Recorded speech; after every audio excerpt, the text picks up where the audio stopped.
whether you hear us or not. Why? What's up? Welcome, comic book junkies, to the Friday Night Comic Show. We got all the cool kids here. We're playing in the sandbox. We'll be sharing our latest hauls, our coolest comics, and it's just a wild, wild west tonight. We got black, brock, silver, and bronze. I always say tongue twister, but Joe from Tennessee, what's going on, brother? Hey, Mike. Hello, everyone. Looking forward to showing and seeing some good comics tonight. We got the great Jambo, Jamie the Jambo, comic collector of the Good Girl. Great stuff. Hey guys. We got Steve from I Love Disney. He's got Good to see technical everybody. difficulties right now, but he'll be popping in here soon. We got AWO Comics for the first time on the live show. He should be here about 8:30, 9 o'clock. He's got to put the little one to bed. So, you guys ready just to kick back, hang out, and show some cool stuff? Let's see what we got in the chat. Right off the bat, we got I Am One of Us. He's ready to see some comics. He says, hi, Joe and Jambo. The combo. We got, okay, Steve's back. Steve, can you hear us? Why can't I make you big? Can you hear us, Steve? Steve still can't hear us, but we can hear him. Yeah, well, we hear you. Man, what the heck's going on? Restart your whole computer. But anyways, he's got some cool stuff. He's got a new setup. Him and Joe have a new setup. They both have been working on their comic rooms. All right, Joe, you're going to kick us off? I can hear you now. Yay! Yeah. All right, Joe, you ready to kick us off? Yeah, I'm ready. I'll show show some cool stuff. Let me put you big. All right. So let me start with just a few things like this is not a comic, but it's really cool. I found this, the U.S. Fighting Man's Code, and it's got some cartoony stuff in it. It's from the Armed Forces Information and Education Department of Defense. Resistance of tyrants is obedience to God. Throughout, it's got, different cartoons inside. Found that recently. I like Do you read those? Being, retired Navy. I like this stuff. This is a Joe, do you read those? Yes, I do. Yeah. It talks about, the code of conduct and how to resist interrogations and what to do, what to say, what not to say. This is a boot camp comic. I've had this one for a while. It's called Bet Your Boots, and they would mail it when the kids were in Navy boot camp. They would mail these to the parents. And I stumbled upon this. I've had this probably for about a year or so. And I recently found out from there's a channel called Uncle Griff's Golden Age Comics, and he is also a retired Navy guy. And he told me that they made one for each of the services. So this is the Army version. And this one also has the envelope that it came in. And then this is the Air Force version. And I have this in a clear back because the back is cool too. And then Steve may like this one. He may even have it. This is the Marine Corps version. It's called what? Boots and Boondocks. This is the Marine Corps version. And there's I do not have that. That's cool though. Yeah, you can find these. They're all over eBay. And then there's a fifth one, which I don't have yet. It's the WAC, the Women's Army Corps, Women's Air Corps, something like that. That one's tough to find, but these other four are not too hard to find. Now, this is a cool comic that I just got recently. I was bidding on one of these. It was Beat to Hell on eBay, and I bid like $75 $85. It went over like $275. It was beat to hell. But then I later found this one for Oh, $200. nice.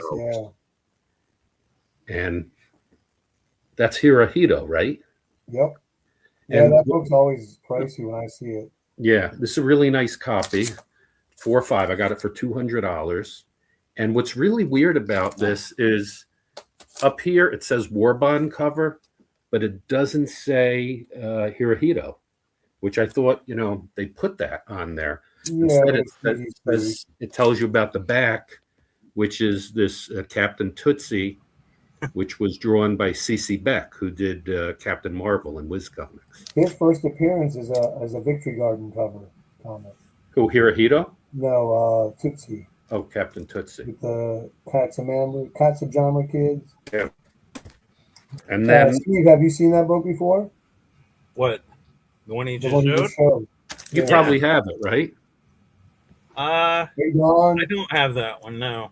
All right. You probably know about it, though. hey Don, the link's there if you want to jump in. Show your cool books. All right. Don's got some great golden age. And this is a really cool one. This is Boy Comics number 11. Oh wow. Yeah. Mhm. That's probably my favorite cover of that run. Yeah, it's really. I have another one behind me, right? I see it. Yeah, right there. And Yeah. there's another one's got like a big swastika on it, but I Oh, like this Reef the one Sea better. Forever. Haven't seen him in a while. Welcome, brother. All right, and then I recently got this. This is Comic Book Marketplace number 79, and I picked it up because it's got a couple of articles in it about the Blue Beetle. Nice. Steve, you're going to have a hard time following this. And Gardener. Yeah. let's see. Yeah, so it's got and then it's got like, I guess you could always see these in, what's that book called, the Gerber Guide, but Oh yeah. just a really cool issue about the Blue Beetle. I picked Try to that up. get Jason on. He has some of those. Archivist. He said And he was sick. I told him he needed a note from the doctor to get out. Last time I was on, I showed how I was trying to put this Justice Society run together of it's a modern comic, but they reprinted all the old, titles, and I was missing 3. And since then, I got the last 3. So I got the Star Spangled Comics number 1. And I found this out in a comic book store in Tennessee. And then I just went on my comic shop because I couldn't find these anywhere. But All Star Comics number 1, this like leads the story off. And I then, wish they would have done those covers a little. I like the cover. It looks old school. yeah, I think Yeah. the covers are great. It's kind of cartoony. I think it looks old school. Yeah. And then here's All Star Comics number And the 2, title up there, yeah, it does. It looks which old is the school. final issue. And I guess if you kind of put them together, it's like almost like a connecting cover. I don't know if it's supposed to be or not, but kind of looks like they're standing there side by By the way, side. Joe is in a comic shop. What's that? You're in a comic shop right now. Oh, yeah.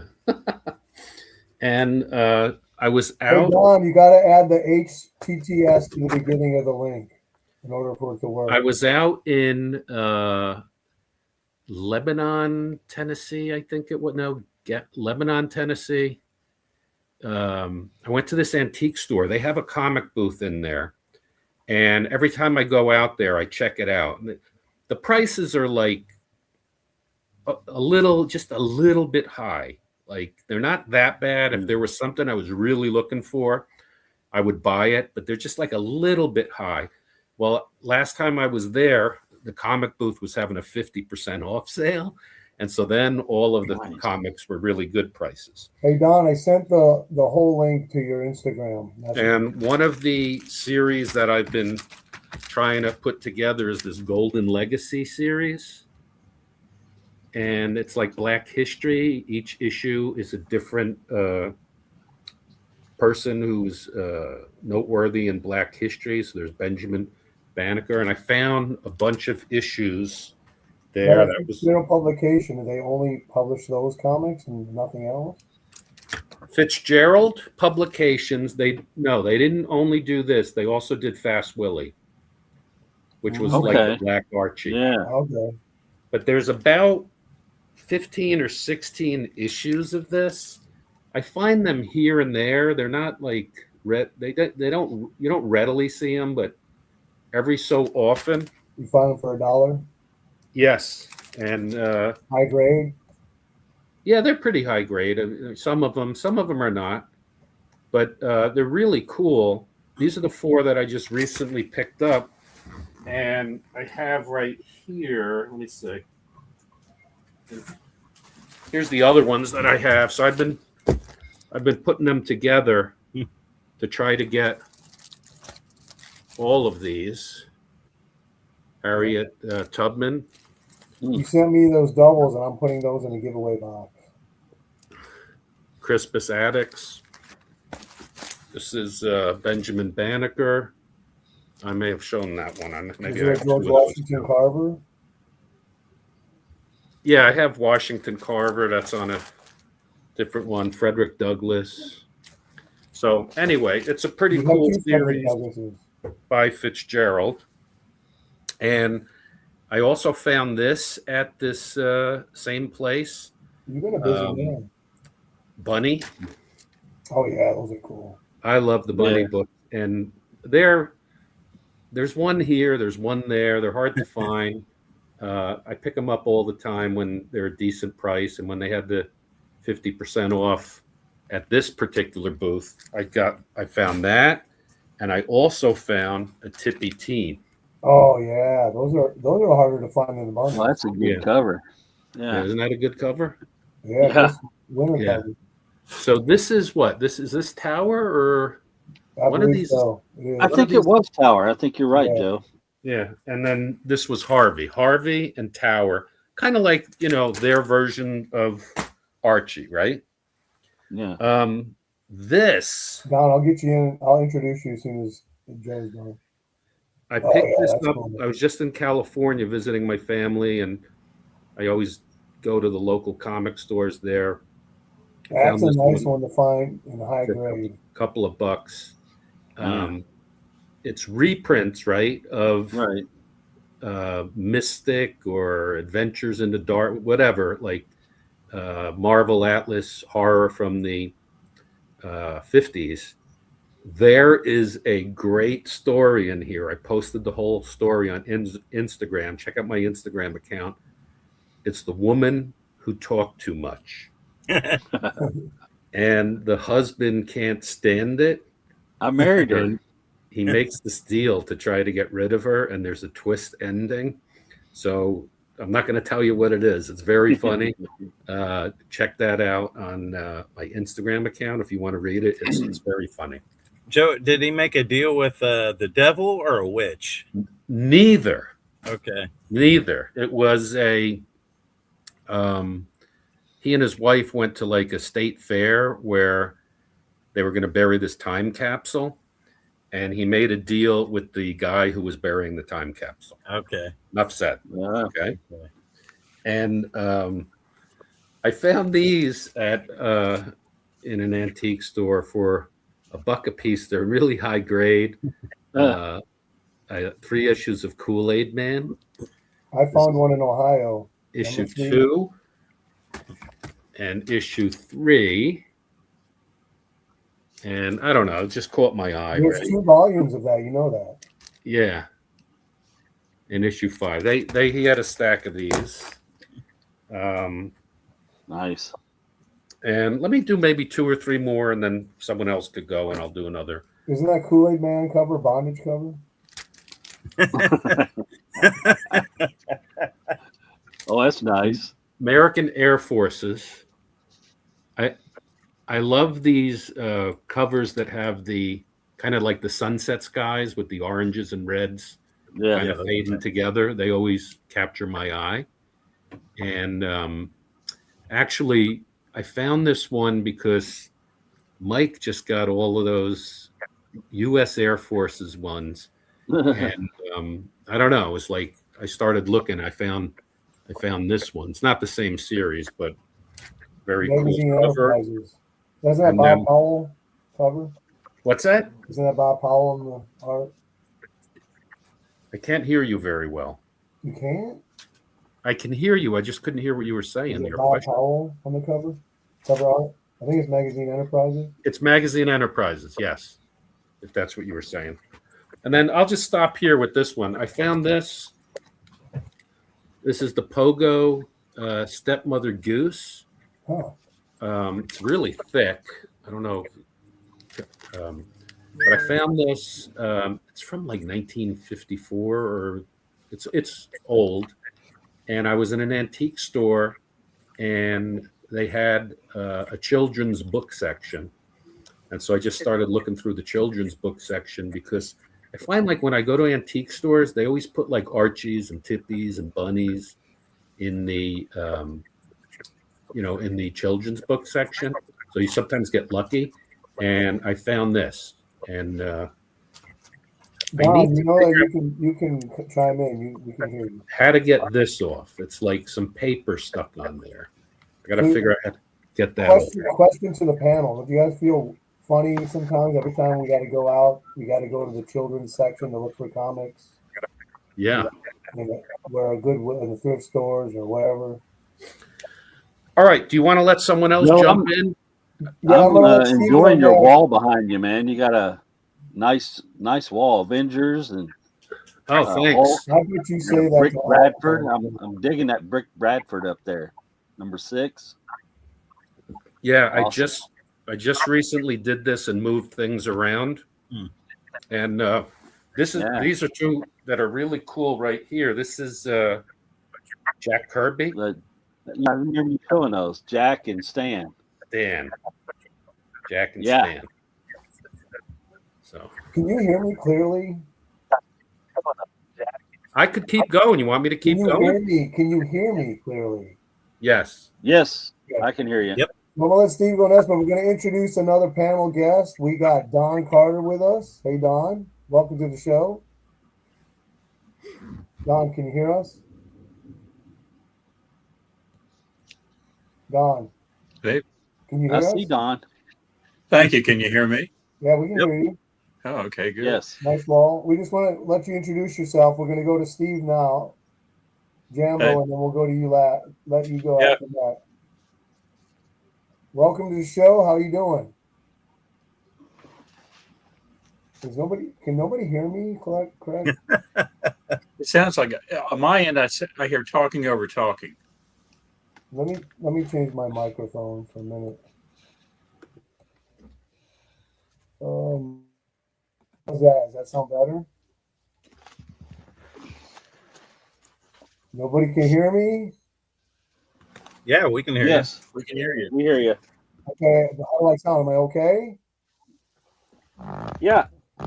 Yeah, Okay. can hear you. All right, we're gonna go over to Steve. you. Oh, we're going to me? Oh, Yep.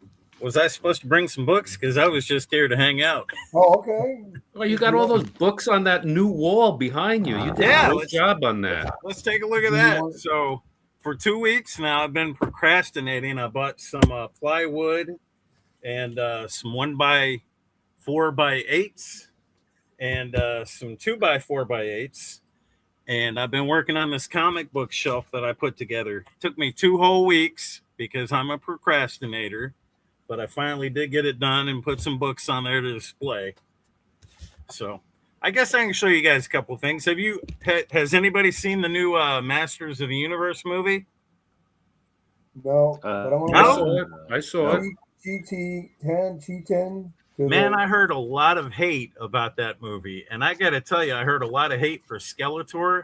He was my favorite character on there. He was just so funny, But you're but, a woke liberal, aren't you? huh? Aren't you a woke liberal? You like that stuff? I can't hear you. I guess I don't know what's wrong with my microphone. Nobody can hear me. Well, I mean, we can hear you. It's just not very loud. Can you hear me, good? Steve? What's Let that? me turn on my Can you hear volume. me? Yeah, I can hear you. Yeah, I saw the movie. I liked it. Yeah, I liked it a lot. It was really fun. Wasn't what I was expecting, but it was really fun. So a while back, I used to collect He-Man when I was a kid, so I remember every figure you got came with a little book. So I went out on eBay looking for a couple of these and got these for like $5. Nice. Here's a book that I picked up recently. This is a facsimile, but I'd never read it, and I will not pay the price to own this. Not a facsimile, because it's like $100 and some bucks.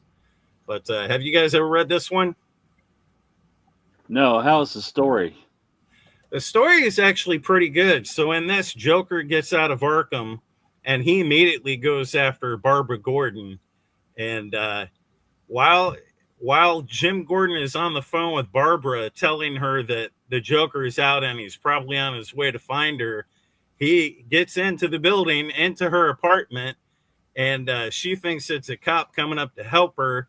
And he gets there first, and all you can hear is her screaming on the phone. And I guess there was one more issue after this in the original Detective Comics run. I don't know how this ended. I think I've seen this storyline before, but it's actually a pretty good story if you want to get like a facsimile and read it. Got a couple more here. Let's see. This one, every time I see this, I pick up a copy. I think this is my third or fourth copy. I've got at least 3. But this is a Mad Halloween special from 1960, number 59. Just a really cool cover on there. Yeah, I like that, man. Yeah. Yeah. That's nice. Let's see. What else do I got over here that I got recent? Here's, here it is. So I picked this one up off of eBay a couple weeks ago. Got it in and read it. I'd never read this story, but this is Superman's girlfriend, Lois Lane, number 106. And this is the one where she wants to find out what it's like to be black. And of course, Superman has a machine that can just turn you instantaneously into whatever you want, so. But it only lasts for 24 hours. He tells her she's got 24 hours. And if you've never read this, the story behind it is she's wanting to do a story on basically like the black neighborhood and everything, but nobody will talk to her because she's white. And she just keeps going around trying to talk to all these people and like, get out of here, white lady, and so she wants to find out what it's like to live in that neighborhood and be one of them. And once she turns black, everybody opens up to her. She starts seeing how people treat black people and everything. But of course, she's only got to live it for 24 hours, and then she's back to Lois Lane. So they should have done a companion issue where Superman became black. I seem to remember that one. I think I have that one, but I can't remember if I read it too long ago or not. Signature King, welcome to the show. Okay. Here's another one I recently picked up. This is Marvel Preview Presents Star-Lord. This is number 4.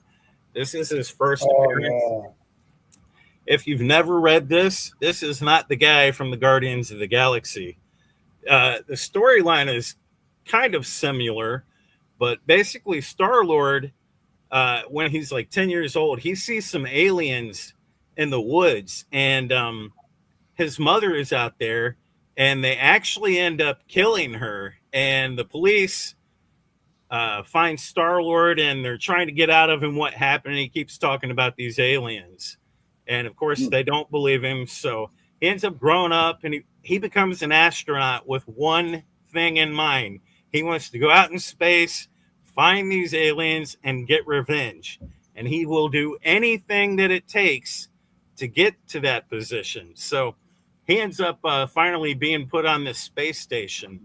And all of a sudden, this alien being shows up and announces that they're going to pick one person to be the Star-Lord, but the people of Earth have to decide who it's going to be. And they actually pick somebody else, and he gets so pissed that he picks up a blaster and starts blasting everybody to get on this spaceship to go out and meet this alien who's going to make him the Star-Lord. So he gets there, and they make him Star-Lord, and they're like, now what do you want to do? And he's like, I've got one thing I want to do. I want to kill these aliens.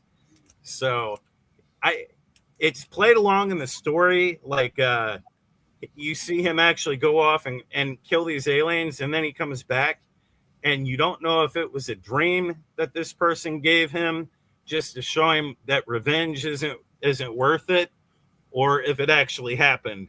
But from there on, Star-Lord goes on to be completely different. Apparently, they gave this story. Hey, Jacob, welcome to the show. They gave this story to the writer, and once they said, go ahead and do whatever you want. And then once it came out and released it, it got by the editor and everything. Once they saw what he did and how violent it was, they came along and changed him like the very next time he shows up in Marvel Preview, which I think that's a pretty funny thing that happened if you go back Who and look. wrote that? Michael Fleischer? What's that? Who wrote that? Sounds like Michael Fleischer might have wrote that. No, it was Steve Englehart, I think. Oh, okay. I think that's who it was, Englehart. Let me open it up and look. But they told him to go ahead. They said, we got this character we want you to write a story about. And Welcome, Ice Cream Soldier, to the show. who was it? Englehart? Yeah, it was Englehart. So anyway, he wrote that story, and once they realized what he had done, they went back and they kind of tweaked it the next time you see him in an actual comic. All right, here's some stuff. I'm getting ready for Halloween, so I'm picking up a lot of horror comics and things like that. All right. For the live stream. Getting in the mood lately. I've been watching a lot of Dark Shadows. I love that show. And you're making the wife dress up like Elvira? Yeah, sure. But I picked up this copy of Famous Monsters number 59. It's just got a really great Barnabas Collins cover on it. Nice. Let's see what else we got sitting Steve, here. are you in a basement comic shop? What's that? Are you in a basement comic shop? I am. There's about 30 some long boxes up here. These are all full of magazines. These are all full of comics. I can go pilfer around in there and see if I can find any dollar books. Over here, they got their wall behind me. I don't know, man. Why don't you go on to somebody else and I'll get an actual stack of books. But I've been picking up a lot of Batman this last year. I've read like 300, 400 different issues of Batman Detective Comics, Brave and Bold, but I've bought a lot of them. With that. Huh? Yeah. Nothing wrong with that. That's just been where I've been focusing. And if you look on this comic shelf I built, there's a lot of Batman just hanging out up there. So, all right, before we go to the Jambo, I'm going to do a little bit of a giveaway. I'm going to pick someone in the comments section today. We got a high-grade copy of Atomic Mouse, number 10 from 1985. We got a Ghostly Haunts, number 29 from January 73. And we have a high-grade copy of Adventure Comics, number 471, with a Jim Starlin cover. So that'll be going to a lucky person in the chat before the end of the show. All right, on to Jambo.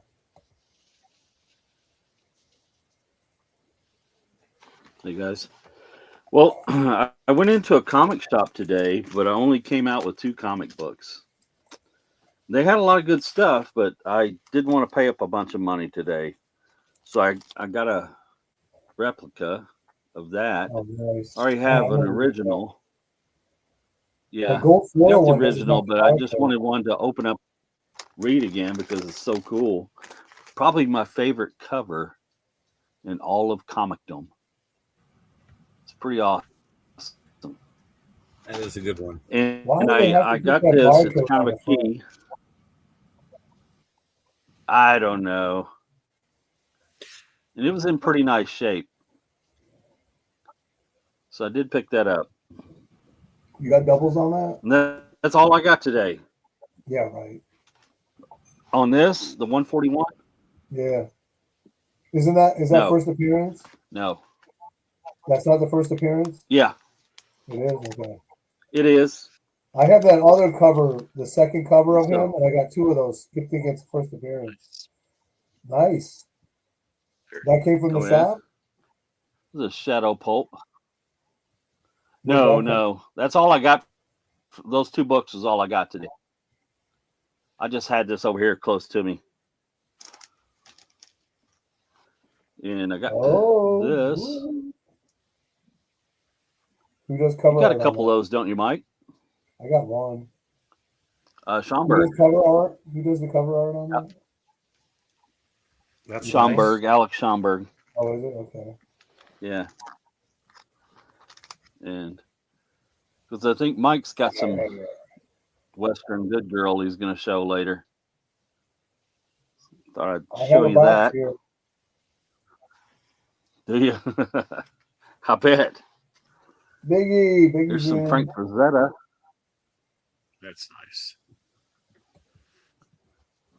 Gotta love some Frazetta, right? And here's some cool bondage. You don't normally see this kind of bondage. With some Bugs Bunny bondage. And he's naked. Kind of a rough copy of Wiz number 125. CC Beck. No CC. Yeah, there was a lot of cool stuff. They had some Golden Age in that shop today, and I almost pulled the trigger on a Space Ace, but I didn't get it. He wanted a little bit too much for it, and he wasn't coming off the price any. How much did There's he a want? nice Schomburg, number 42. How much did he want for it? $250. And what was the condition? It was pretty nice, actually. So it was probably right at where it should have been. I just I didn't got want to spend that kind I of got a money today. 2.0. What shop do you go to? Well, I was up in northern Kentucky, and I normally go to Comic Book World, and that's Eric Breen's old store. And so I used to go there, but they've stopped getting Golden Age and stuff, and they've started getting a lot of Magic the Gathering and card games and stuff like that, and they're focused more on that now than they are the comics. Mhm. So I went to a shop called Comics to Games. And it's close to Welcome, the Sir same area. Blue. And yeah, they had some pretty good stuff. There's a Hey, nice Jambo. Durango kid. Sir? That's Comic Book World. They've got 2 stores. I've been to that one that you're talking about. Have you ever been Yeah. to the other one? Is it any I good? have, yeah. Are they keeping that one stocked with good comics? Because I know this one. It actually had less than the one close to Cincinnati up at Really? Florence. Yeah. Yeah, but I haven't been to it in a few years, probably about 4 or 5 years. Okay. It's in Louisville over there, I think. So, yeah, I've not been to it in a little bit. There's a nice Durango kid. I'm sorry about the glare, guys. You're not supposed to apologize for that. I know it. Tilted, yeah. Hey, we got AWOs in here also.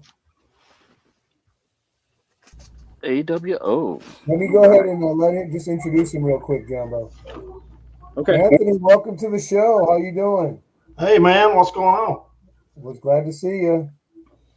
Trying to get situated here. Okay, we just wanted to say hi. We're gonna go back to Jambo and then Don, and then we'll go to you. All right, So brother. you got some time. Okay. Here's a jumbo. She never shows that belly button. Matt Baker and Jack Kamen inside. Can't beat that, right? How many Matt Baker covers were there on Jumbo? He's not really credited for that many of them, really, because back when nobody was credited for it, if it wasn't Joe Doolin or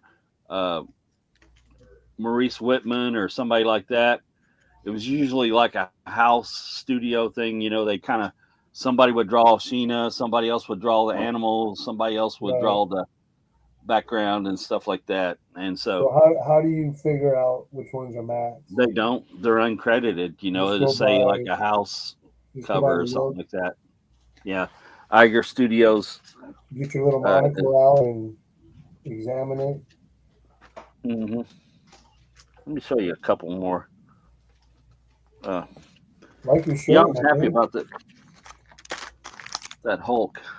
Your shirt looks lively. It That's is. a cool one. I almost picked the high grade of that one up. Oh yeah, it's a cool one. Scott Frazetta inside. If you like the Dan Brand stories he did. White Indian. There's some more. Yeah, I think I have that one. Tilt it. There you go. I think I'm gonna go ahead and try to finish that run up. I mean, it's pretty close to done anyway. There you go. Another Hulk. Trimpy. Yeah. Hold it up a little bit longer. Okay, you done? Yeah. I'll let somebody else go. Okay. Y'all. That's a cool cover. All right, There's Don. a lot of people got a lot of cool stuff to show. Don Pepper is making his debut on the channel. Everybody. Woo! Hey, Don. I can't wait to see what you got.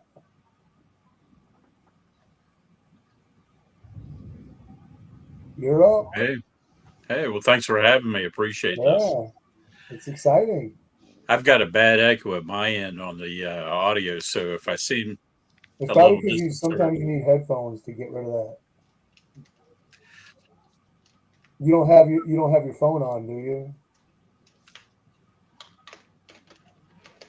yeah. Well, no.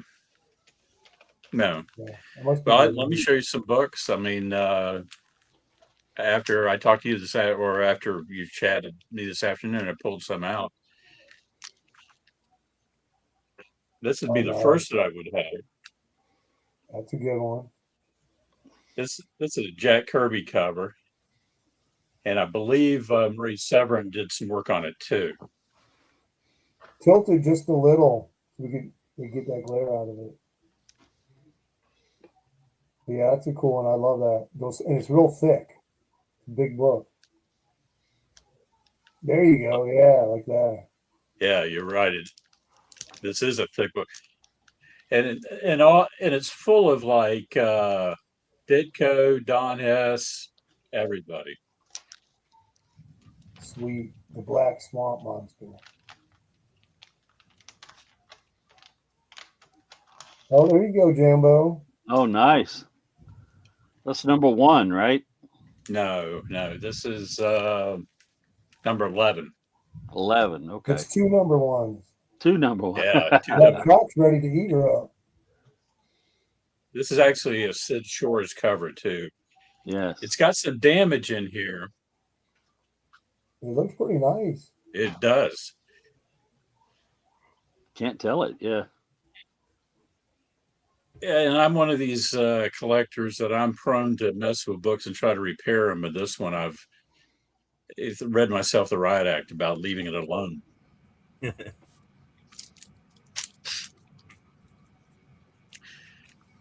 I was in my LCS recently and started looking through some stuff, and I found this one. Oh, yeah. Oh, man, I need to pull mine out.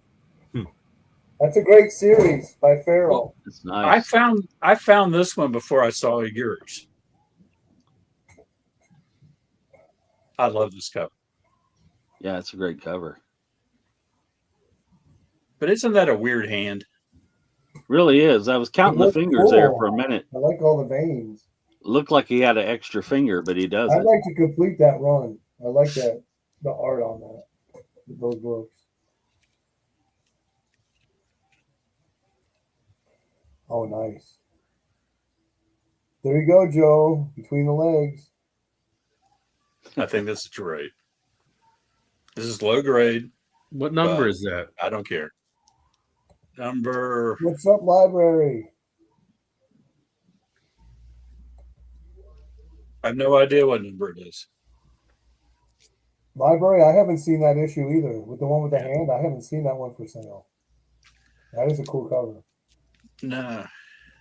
Now this one, this one's one of my favorites. Oh, Nice. Oh, I like that plane. These are this is a George Evans cover.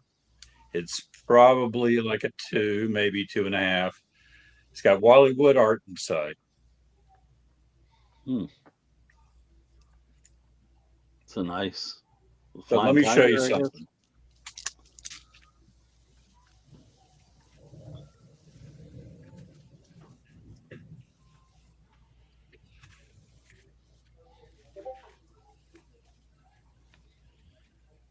How's that? Yeah. Wow. I found this, and my story is that I found it at an LCS. Threw it into a bag, threw it to a box of a bunch of stuff. Didn't go through it for a couple of months. And then when I finally started looking at it, I realized some kid had written on the cover. I guess his name was Al Feldstein. Oh, nice. Where at? Can you point it out?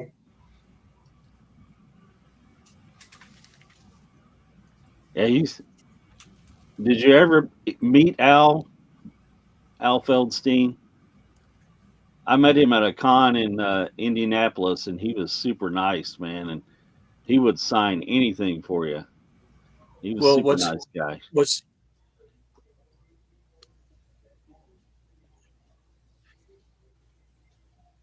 Well, this one, he didn't sign Madly Yours. So I'm not sure if if he signed this before or after he became associated with me. Right.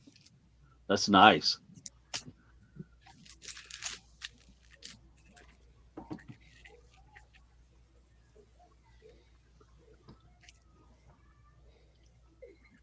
Oh yeah. Oh, I never saw that one before. That's a great I cover. hadn't either.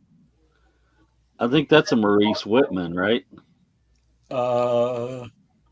It is a Maurice Whitman, number 15.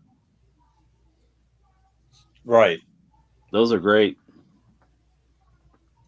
I'm gonna be able to January look at that one. 56. What's funny about this one, it had some Siamese pages inside that somebody had torn. I'll take That's that. nice. You don't see that shark cover very often there. You're gonna put that on shark covers number 3. Yeah. Found a really nice copy. Train Great. cover, minecart. Well, that's what I would have to show today. Like I said, That's it. nice. Nice stuff. I mean, I've got a wall full back here, but Okay, well, I mean, hang out if you want. You can show some more in the next round. thank you. Okay, appreciate it. Anthony from AAWO. Everybody, if you haven't seen Anthony's channel, he's right up your alley. Go sub him up. He just showed his first blade this week that he picked up. Now we got a big wide review of the home. Well, this is actually the first live stream that I have done. So I had to Woo! Another debut tonight. yeah. Take a bow. Go Dogs. So I brought some Western stuff because Mike said, bring some of your Western stuff. So let's look at some of the Western stuff that I've got. You got a cool Lone Ranger. I like this one right here. Oh, yeah. That's the first Black Panther prototype. You reveal what you paid Nice. for I think I gave 60 for this one. that? What grade would you give it? It's mid grade, probably a 5. Okay, that's a Got good it. price. My comic shop. Oh, they're selling. I saw on my comic shop 1.8s were going for about 60 at one point. Yeah, I was actually pleased to get this one right here You because got that from my comic shop? yes, I did. Nice. I know every now and then I don't know why, but they have some. Mike, they had it graded a 3, but they grade Oh, very. I know. Yeah. Their grading is very That looks better than a 3. yes. And then this one right here, I picked up at Facebook Marketplace, and this one is the first Clayton Moore cover. Oh, I want that in my collection. I'm gonna find me one of those. We'll hair off of it. I love the red. It just between the white and the blue really makes them pop out. First Clayton Moore cover, first silver cover. Hmm. Real silver. You know, they were all painted before this. Oh, nice photo cover. Yeah. I think this is number 112, 1954. Grew up watching the show. I'm sorry, Mike. You grew up watching the show. Yes. The big. On Sunday afternoon. Yes.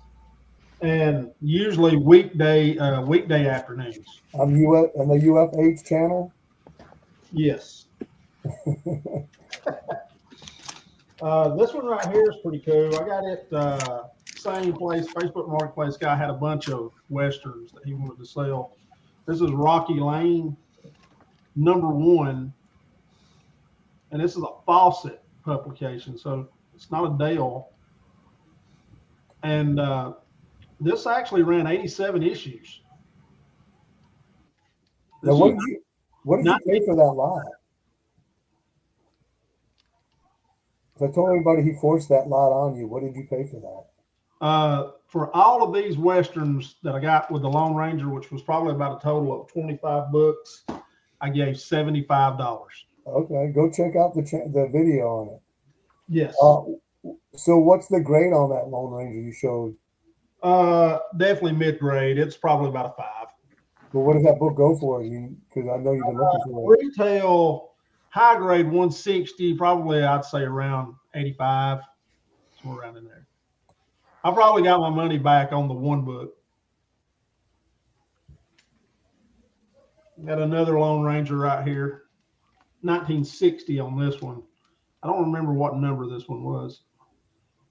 You know, Dale didn't number anything on the front. I'm not much for photo covers on Westerns, but it seems like the Lone Ranger was best of the photo covers, in my opinion. Yeah. And I actually, in the same collection that I bought, a Cisco Kid, #2. This one's probably about a 4. Mm-hmm.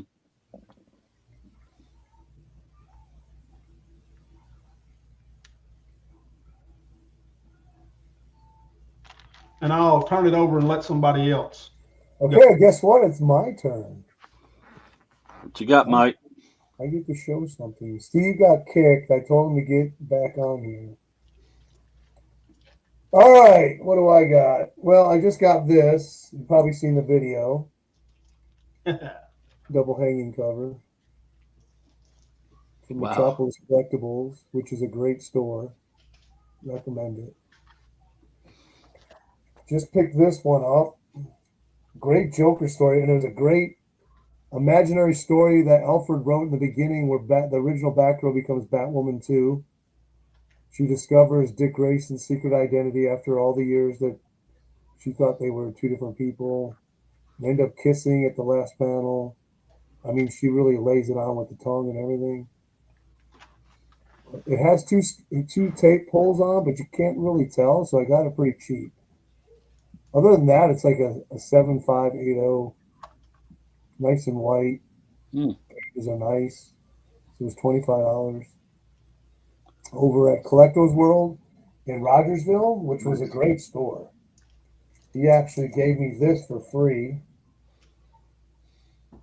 which is a Neil Adams wraparound cover. Oh, yeah.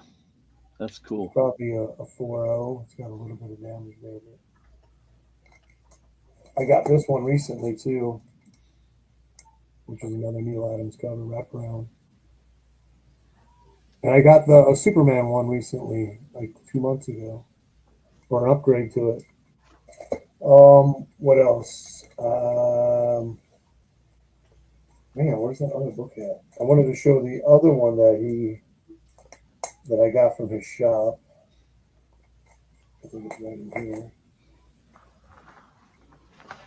Somewhere.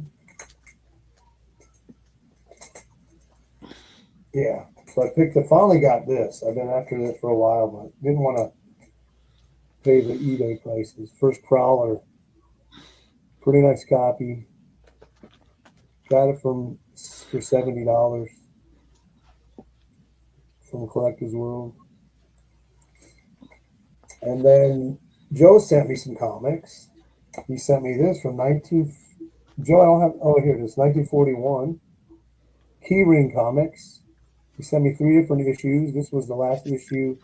It's funny, they're all number 1s with the A, B, and C and D editions. Wow. This is the only superhero one. You see it has the rings for the binder, so it's a key ring. You put it in your binder. It's probably, I think it's like maybe 10 pages, 5 wraps, or 6 wraps. What? What year was that, Mike? 1941. Okay. One that always fascinated me for years. I seen it. I wanted to, what it'd be like to read it. And Joe was sending an AOK, so appreciate that, Joe. Nice. He sent me his lower grade copy of Vicky #1. Yeah. First Vicky in my collection. So obviously Atlas Seaboard, 1975, Stan Goldberg cover. There was in collector database. It said, according to Paul Cooperberg on Facebook post, it was actually a 5th issue that was finished, ready for publication, that never got released. I was going to ask how many was in that run. I was thinking you only see that one and maybe one other one. I never see the rest of them. There's 4 issues of Vicky. Okay. I'll grab them. I'll show them next. Oh, you got them. Then, Nice. we got some L.B. Cole, Horrors of War, Oh, wow. I like that one. 1953. That's nice. There was like a horrors series. I have 3 of them. I have 2 here. Here's Horrors of the Underworld Oh, that's neat. Yeah. in 1953. I pulled some different stuff today that I don't think I've showed in years. Here we have this book can be a little pricey in higher grades because it's got good on cover. She's Venus. scolding Cosmo because he's looking at Venus. And see the guy in the corner there with all the hearts. This is from 1959, and it's an Archie comic. Mike, who's the cover artist on that? I don't have that listed on here. I don't know. Oh, it's Bob White. Okay. It says Bob White down here. Yes. And then, let's see, I got 2 issues of this. My actual Fantastic World with some skulls on the uniform.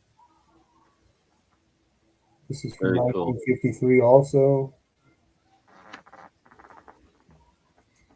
We have some Avon, Yeah.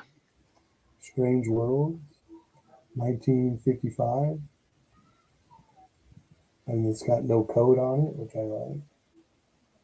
Nice little bit of good girl going on, maybe a little bit of cheesecake. This, I would pull it out, but this book is brittle and splitting, but it's got a Hitler story in it. Hitler on the Moon. Steve's back. All right, Steve. Did you say Hitler on the moon? Hitler on the Moon. So it's the last story in here. Great colors on that cover. Let me see if I can pull it. I haven't pulled this out in years, so I don't. Yeah. Don't damage it. It's already damaged. I only paid $30 for it, but it's a cool story. You can see Hitler right there. He's got a fishbowl helmet. Barely holding together, Mike. Yeah. That's probably the best panel. Who published that? This is Atlas, Okay. Journey into Unknown Worlds. Well, I haven't taken this book out in probably about six years since I bought it and read it. Another Atlas, Squadron, Space Squadron with a cool dragon cover. Yeah. That's cool. Number 4 from December Believe I found this at Bearded Brown Coat, Joe, for $20. It's probably like a 5.0. Yeah, that's a good deal. That was nice. Yeah, some of these shops, they don't know much about Golden Age. It's all about the Marvel. It's great when you do find stuff like that at a I good know. price. I found this at another local shop for 20. Oh yeah. But you know, that was years ago. Before this key stuff started catching on big, like a wildfire. I like that. Avon. Nice high grade copy of Geronimo, Indian Fighter. Number 1 from 1950. I like his horse.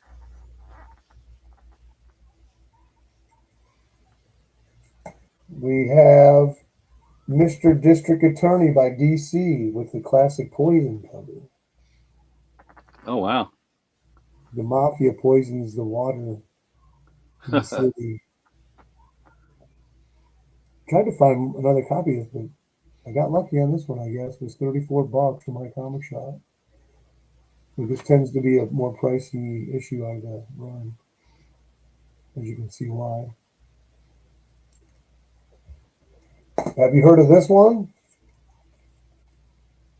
Johnny Law, Sky Ranger. Oh yeah. I like that one though. I like that cover, man. That's nice. Is that you driving the truck? Could be. Could be my great grandpa. You were alive, This, Mike. huh? You were alive then. This is one of the very first originally published stories in comics. This is from 1938. You can see Wow. up here it says the new Redmond story of Red Eagle. This is a feature book by David McKay Publishers, and I found this on eBay for $20, but it was about 6 years ago. Is that Is black? that in, What's that? Is that black and white, Mike? No, it's color. On the inside, it's Yeah, color. it's a feature is book. it comic in comic form or is it text? It's in comic form. Oh, nice. Cool. Feature book was Popeye, Phantom, the Phantom, Mandrake the Magician. Dick Tracy. Yep, Dick Tracy. This was an original character. Wasn't there like one called X13 or something like that? Yeah, don't you have that one? Yeah. You found that up in Tennessee. Yep. Here's a book I just got. I've been wanting that one for a while. It's a low grade, but I read it. Pretty cool. I liked it. That's dazzling. That's a dazzling copy. First Dazzler, $35. We got Jeff 0247598. Welcome. We also have Omega Dread. Welcome, brother. A lot of new people I'm seeing here. Okay, let me do a couple more. I got some high grade Ditko here. Well, let me show this. So Joe sent me. So I completed the run on this. So I had number 1, the Face number 1, Oh wow. in 1941, by Columbia Features, I believe, is the publisher. I love that book, Mike. And then Joe sent me number 2. Yeah. And there's 4 issues, but after this issue, they changed the title to Tony Trent, which is his secret identity. And there is a Face story in there. And then issue 4, there's no more Face story. But he is in Big Shot Comics. First appeared in Big Shot. Yeah. Do you number have 1. the Tony Trent issues? I do. Okay. Mike, I've got to tap out, brother. Appreciate you having me on Okay. tonight. Sorry you got to go, but we enjoyed I'm it. sorry I got to go too. I'll be watching this on the rewind though, catching all these great books, man. You guys are showing. And Make sure you send me your address. yes, sir, Joe. I'll text it to you, man. Okay. All right, I'll show I 2 appreciate more, you. and then we'll get back to Joe. Thank you, This guys. is a Penn's copy, number 33, but pretty high grade. Great cover. Classic. Yeah, Ditko. that's one of the top covers in the run. That is the English price variant, right? Yep. You know, What's not? I don't know if it's a variant. Some of these were run at the same time. right. You know, when I was over there recently, I had a 31 in my hands. They were only asking about 165 for it, but I put it back. I wished I had bought it, I believe. I think I paid 100 for this one, It's a good price. and then I paid quite a more for this one. This is a little bit higher grade than that one. Second Scorpion, number 29. I paid 145 with shipping for this from Eddie's Entertainment on eBay. That's when Stan was going through his pop art, Yeah, wasn't it? he got a lot of letters from college students saying to cease and desist that because it was promoting that scammer art guy. Yeah. So I think it lasted only. Did we lose him? Oh, we'll turn it over to Joe.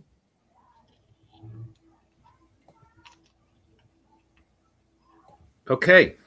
Here's the Vicky issues. So you already showed Vicky number 1. This is my other copy. Your high grade copy. Well, it's higher. It's not high grade, but this, in case you didn't know, Vicky, the stories in here are just reprints of Tippy Teen, and they changed the name Tippy to Vicky, and they made new covers. Did you know that? I did. I knew there were reprints, but I didn't know where from. Yeah, they're from Tower. They're Tippy reprints. And then here's issue number 2. They were tough to find, but I was able to, over the years, find one here and one there. And they're all, mid-grade. They're okay shape. These things got read a lot. So here's issue number 3.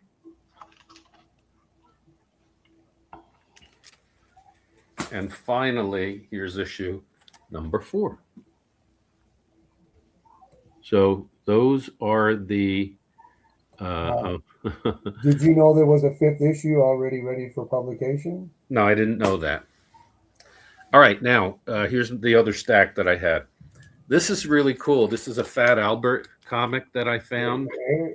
Wow, I never saw that. Yeah, it's kind of it's called Buzzy's Rebound, and Fat Albert and the gang are helping this basketball player who's rebounding from alcohol. It's like an anti-alcohol comic. And earlier I said I found that Pogo comic in the children's section. That's where I found this. It was just shoved in with children's books. It was $1. It's a promotional comic. Can't remember who it's by. Department of Public Health or something. What year? This one is from 1987, but it's been reprinted. I think the first one was like 1977 or 1979, and then it's been reprinted several times. This is from 87. And what's really interesting about this is that I don't know if we can see through here, but the art was done with markers. Can you see that? Yeah. Hey, Joe, do your best Fat Albert impersonation. Hey. It's Fat Albert. And then this is just an oddball thing I found in a dollar bin, which is another promotional comic. It's magazine sized. It says doing it right. It's about safety on the job. Doing it right. It's about safety on the job. And I can't help myself when I see those. But couple of cool dinosaur comics I picked up recently. Here's Star Spangled War Stories 137. Oh yeah, I have that. And again, it's that like orange and red kind of sunset, sunrise background. Almost like Godzilla kind of. Yeah. It was kind of weird. For a while, like they did Mademoiselle Marie, and then boom, they went into dinosaurs. And a lot of the issues had dinosaurs on the cover. I think maybe I have one more. Dinosaur. But this is a really cool one. This is Jet Powers. Oh, yeah. I have issue 3. This is issue 2. I have issue 1 and 2. And this is just a cool one I've been looking for a while. I ran into it out in Gallatin, Tennessee. There's a place called Town Square Records and Comics, Town Square Comics and Records, and he's got good Golden Age, a good. It's 3 tropes. It's got the good girl, the space, the dinosaur. Just and missing the guy falling out of his mouth. Just missing the bubble helmet. And from the same place, I found this one. This is a Ziff Davis called Captain Fleet. Oh yeah. I need that one. I have an issue, but I don't have that one. I never saw this before. And when I pulled it out of the box, I was like, oh, yep, that looks pretty cool. I want to read that one. And by Fawcett? What's that? That Captain Fleet, isn't that by Fawcett? No, this is Ziff Davis. Oh, okay, that's right. But most of their covers are painted covers. This is painted, but it's a little bit different than it doesn't look painted. It looks more. Is Steve still here? Traditional. Yeah, he's here. Okay, you have this, right, Steve? No, I don't have that one. Oh, you have an issue of this, I think. No. Yes. He has the Hitler one. Yeah. I was thinking of you when I found this. Really, I don't know if your issue is like this too, but this is taller than a regular comic. Yeah. Yeah. So right? Yours too? So they had it in the bag and the board, it was like bent over the top. So I had to put like 2 boards in and stick one up higher to give it support, but the top of it is all janky because it was bent over, But I thought, wow, that was really cool. I was thinking of you when I found that. Oh, that's so sweet. And Mike, you showed a Strange Worlds. I just got this Strange Worlds. This is the one I have been looking for the longest time. Have you seen this one? Yes. I have the reprint, the IW reprint. Okay. So this is one of those like amazing My Comic Shop deals because this is a 1.8. Okay. And it looks super high grade. Didn't you get it for 200? Oh, less than that. And the 180? reason it's the 1.8 is because it's missing this on the back, right? Who cares, right? I don't care. And the rest of it this is probably about 5.5, something like that. And you pay like super cheap prices on it. So I love taking those gambles. It didn't say what was wrong with it. You know that you can call them and they'll check sometimes. Oh, really? Yeah, but that one I've been looking so for. What did you pay for that? Because I thought I was looking at that. I thought that I had that on my list. Less than 200. But like 180 or something? I think 180. Yeah. I had that on my son of a gun. I had that on my list. This I got off Whatnot. It was like less than $10 shipped. Doom Patrol 112. So I like the Doom Patrol and just filling in the holes, the ones I don't have. When I find them for a good deal, I pick them up. And this is very high grade. It's got the go-go checks. It was a good deal. Good girl. This is really cool. This is Thor 380. And I was talking to someone recently about certain comic books that Walter Simonson had done. They talked about this one. So you got to see this one. It's really cool. And so I didn't know what the deal was, but the whole story is told in splash pages. So the second page is a double splash, right? But the rest of the story, every page is a splash page. And it's a full story. It's really cool. So this one is, I've seen this in dollar bins all the time. So if you guys see that one, it's number 380. It's got the giant dragon on the front. It's pretty cool the way that it was artistically done. That's one of those nothing dollar burger books that look great on a shelf in your comic room. Yeah, and the story is cool. The way that Walt Simonson did it in all splash pages, like Death of Superman. You guys ever read that?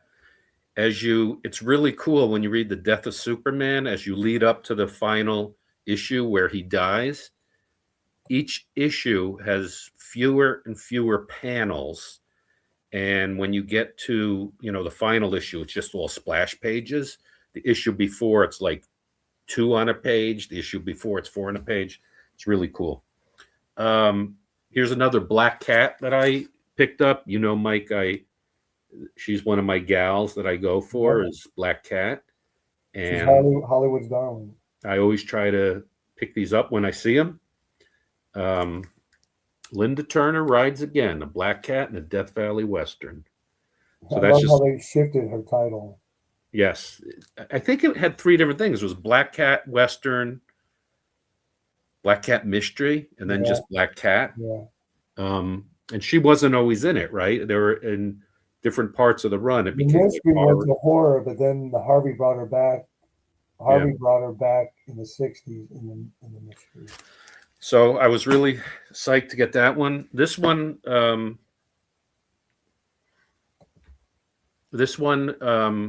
low grade, but it's such a cool cover.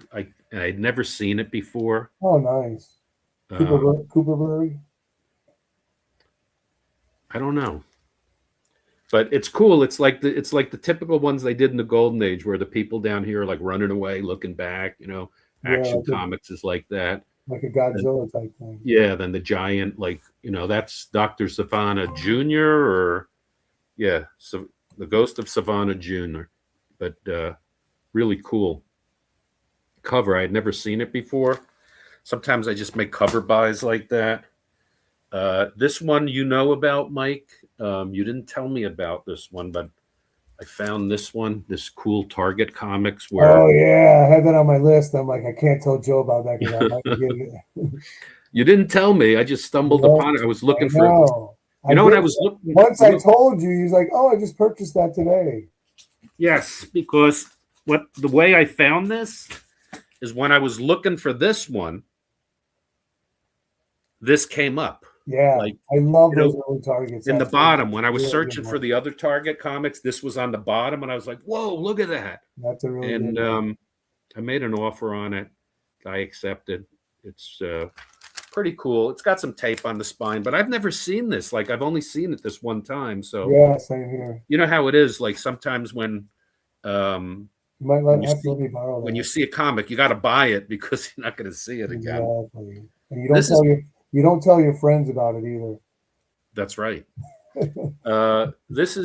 This comic is from India. It's the story of the Phantom getting married. It's all in English inside, but this came from India.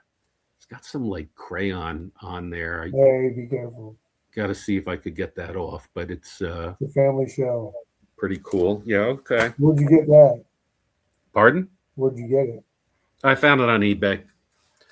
One of those stumble kinds. I bought it from some guy in India, and I was thinking it wasn't going to show up, but it was totally legit. So, I got a stack of Dick Tracy here. Oh, nice. Super Comics. You told me about this one. Yeah. And I bought the copy you told me about, and then I was cleaning up. And guess what? Found that I already had it, and I forgot to log it into what's the condition on each one of those? Yeah, they're both pretty close. This is the new one I just got off eBay. It's in better condition, but it's got writing on it, but it's pencil. And this one is a little worse condition along the spine, but there's no writing, so it's kind of like a toss-up. They're really close. That was an accidental purchase. Hey, it's a cool one. It's a cool one to have doubles on. All right, and then like I said, I've been going heavy on Dick Tracy. So it started out, Dick Tracy Monthly started out Dell Comics, and they don't have numbers on the front. So McGroovy may want that extra train cover. Okay. Is that his real name, McGroovy? And these these early ones that were Dell, I think it went 25 issues, then it became Harvey. This is a cool one. Look at the fire, the horse in the barn. What is with people in Dick Tracy and fire? And you have to look inside to see what the numbers are. Then it became Harvey, I think with issue 26. The numbers are on it. Here's number 34, super dirty, low grade one. Is that Joe Simon cover?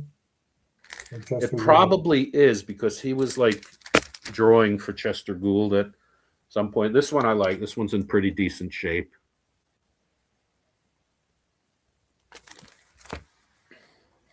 And then most of them were drawn like that. Some of them were kind of more like a painted look for a while. Here he is fighting Flat Top. He's got a big chunk out right there. I have to talk to, I just got this from my comic shop. They said it's good plus, but I don't know. What do you think with that big chunk out there? Oh, I I don't thought think that so. was. I thought he was shot in the head right there or something.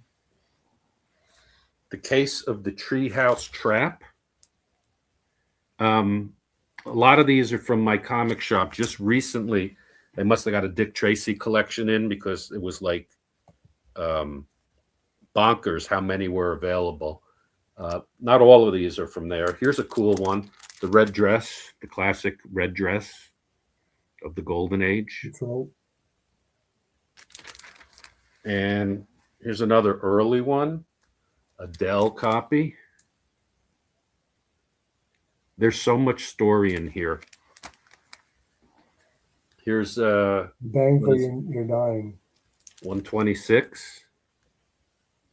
Right? There's always like shooting, crazy shooting on these A lot of covers. violence on the Harvey one. Here, I love this cover. The ones that have the fire on it. There's one on the wall behind me that's got fire on it. That's Flat Top number 132. The stage is on fire. The ones that have the fire are just crazy. Right, Jackson? What happened to that? Women don't wear the red dresses any longer. I don't know. Here's the other one. I don't know if I could get this off here. Let me see. This is one of my favorite ones. Let's see if I could get it off. Is that the one you got like 5 copies of? You ever seen this one? Yeah, that's the one you got like 5 copies of. 3 copies. Yeah. Yeah, that one's my favorite cover. Here's Dick Tracy 136. I've been going hard on trying to find these. All right, done with Dick Tracy. Okay. I got a few more comics to show. Library says the women don't wear dresses anymore because they're afraid to get tied up on train tracks. That's right. This is a really cool one. This is another one like I wasn't familiar with. I just saw it and then I went for it, and it was Master Comics number 62. Oh yeah, I have a copy. Uncle Sam, Seventh War Loan. Radar. Very cool comic. And this one also has like some writing, but it's I'll be able to get that off. It's Is pencil. that grease pencil? No, it's just a lead pencil. That So might this be a is- dealer mark. You might not want to get rid of it. This'll clean up. Oh yeah, that one is the grease pencil, but along the side Okay, here, yeah. it's someone wrote on it. Let's see. Here is I have to try that. I haven't written on any of my comics. Ghost of Dr. Graves. Okay. That's like you just threw it in because you wanted to save on shipping. Yeah, it was a good price. You know, I like to buy these $5 or less. This one was, so They're fun to read. I grabbed that one, and I got a lot more stuff here. I don't know what. Oh, let me show this one other thing. Okay, This one is- more, one more. Okay, it's 4 comics. They're connecting covers, and I've been looking for this for a while. These comics usually go for about $45 a piece. This guy was selling all 4 for $35. So it's Zombie Tramp. Oh, get out of here. Alan's favorite character. Yes. But these are connecting covers, right? So That's one, and this is two.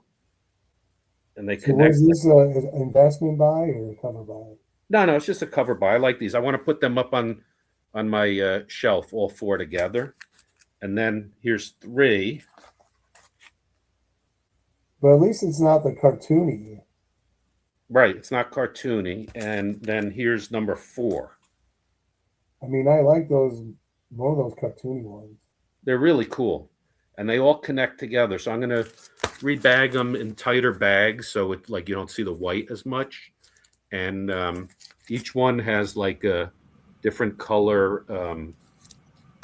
Like foil? Yeah, foil. So it's silver, red, green, and I think black. Mm-hmm. Yeah. Those will probably actually go up in price too. Yeah. So I have duplicates of three of these because I was buying them, when I Right. saw them for good prices, trying to get them all.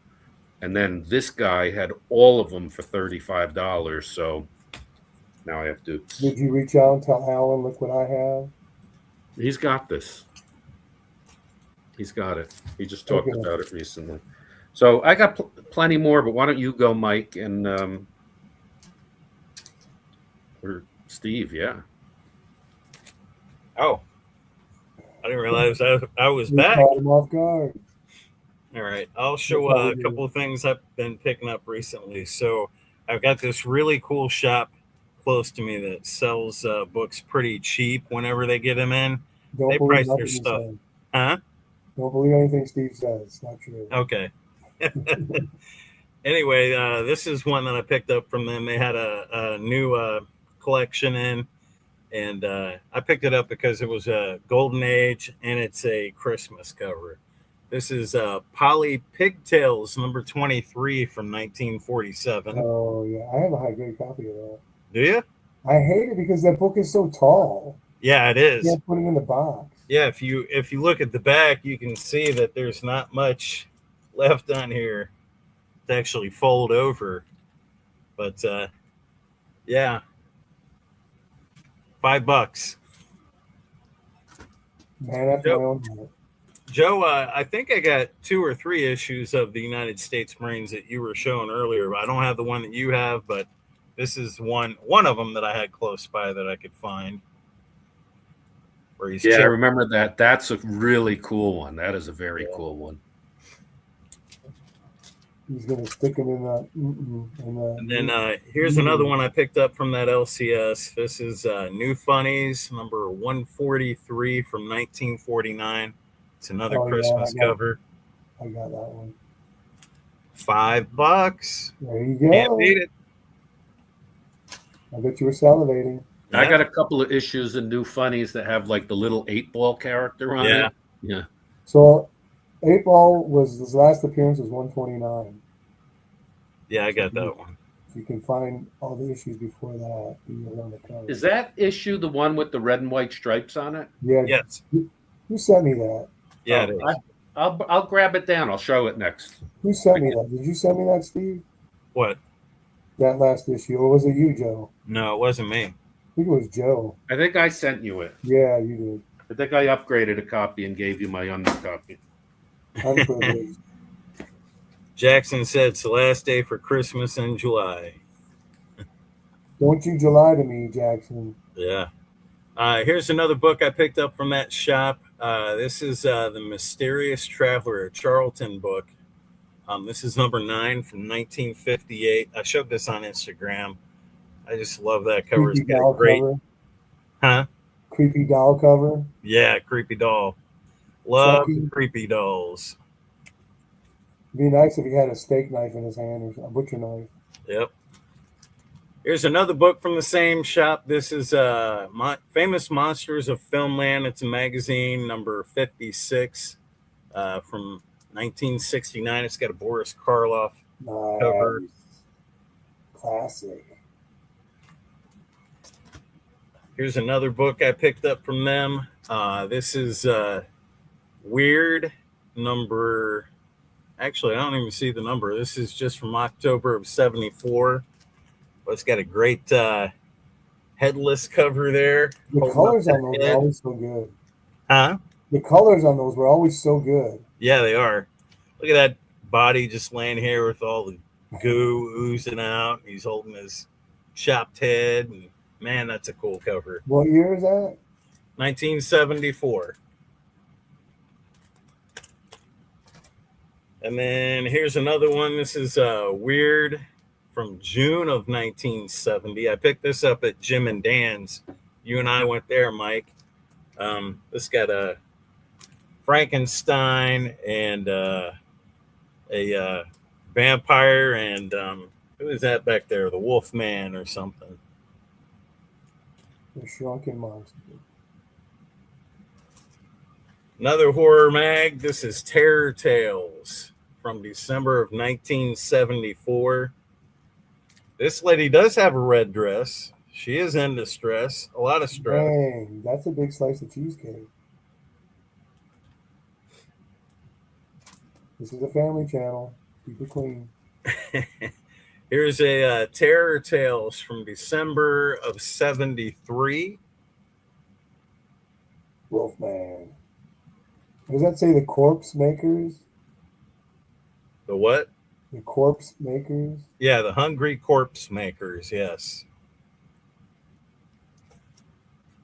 And here's a Witch's Tales from October of 1970. What's the publisher for that? You remember? You know, I can't remember. And it doesn't say right on the cover. Someone will remember. It's not Warren, though, right? No, it's not Warren.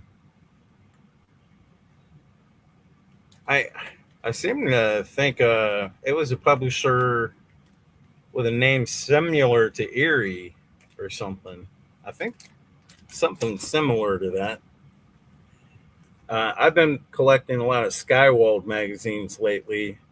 This one I got from Jim and Dan's too, Mike. This is a Nightmare from October of 1973. Cool Dracula cover. Nice big blood red moon behind them.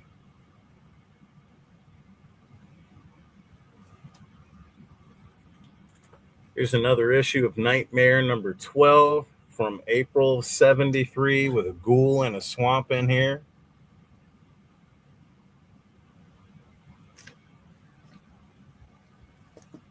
And then I picked up these two issues. I was looking for the entire series, but I could only find two so far. This is a story called Brat Pack by Rick Veitch. I don't know if you guys have ever heard of it, but it's basically deconstructing the superhero. And this is the Brat Pack is like all your sidekicks from the comics. And in this world, all the superheroes, even though they're saving lives, they're really awful people. Like Batman, the one that's most similar to Batman, he's like a sexual deviant, and he's really into young boys. That's why he has a boy sidekick. Oh. And basically, in the first issue, all the original sidekicks are killed off because everybody's hating on them, talking about how useless they are.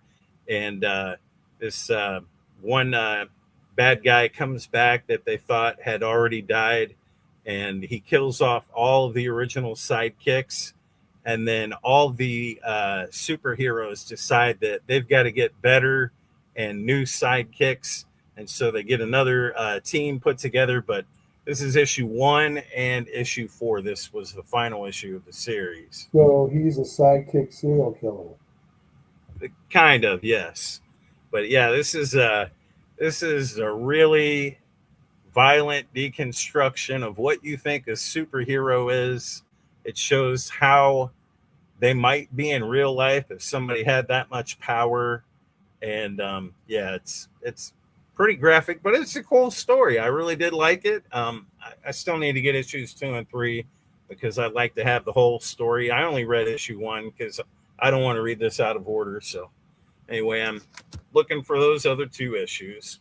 Okay, so good news. You have a good memory. It is Erie Publications on the magazine. Yeah, it is. Yep. I thought so. Okay, here's a book I got from eBay recently. I think I got this for like 50 or 60 bucks. It was low grade, but read this the other day. This is my first time reading this one. This is the Hulk King Size Special #1. That's a good story. It is. Yeah, I really liked it. I read that when I was in Copenhagen. Copenhagen? Chewing Copenhagen or in the country? In the country. No, in the city. Yeah, the city. Here's another book I picked up from that. That's a that Stranko cover too. Yeah. Here's another book though that I picked up from that LCS that prices their books pretty good. This is a high grade Unexpected from 1978. They graded in their store at a 9. Really nice, sharp book. I got a couple high grade issues that day. Huh? How much was it? $7? No, this one was 15. Okay, that's pretty good. Still high grade. Steve doesn't like to change the store bags. No, I don't. Especially when they're Mylar or Proline and they still look good. I do not like changing it. He likes that sticker on the front. Yep. Plus, it reminds me what I paid for everything. Here's another issue of Unexpected. This is, what is this? Number 124. Nice birthday surprise. Gift for the ghouls. Nick Cardy? I don't know. Probably. Doesn't say on here. Let's see. All right. And like I said, I think I told you guys earlier, I've been collecting Skywald issues. So I've got pretty close to a full series of Psycho. I think I need like 9 or 10 more. But I thought I'd show those. What you do? Your internet is better than it's been in the past. Is it? Yeah. I don't know why. I've got kicked off here 3 times now. Well, not while we were watching. This is Psycho from September of 1971. Is there any Frank Rosetta in that run? No. I look Frank Rosetta from here. There's a Boris. This one's Boris. This is Psycho November of 71. I think these type of monsters are called Naga, where they're like part snake and part human. Kind of cute. This is Psycho #7 from July of 72. Skywald had 3 horror series. It was Psycho, Nightmare, and Scream. And I've been working on all 3 series, but Psycho's the one that I'm closest to completing. I do have a lot of doubles in this run too. This is Psycho. You seem to relate to the title easier. That's why. Any what? You seem to relate to that title a little more easier. I can't hear you. I said you seem to relate to the title a little more easier. Yeah, exactly. This is number 8 from September of 1972. I think this is a beautiful cover.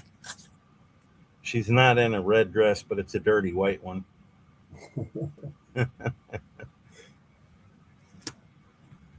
Did you slip that past the wife? Huh? Did you slip that one past the wife? No, she don't care. Oh. This is number 9. And this has like a, looks like he's going to find something to do with that head there that he dug up out of the grave.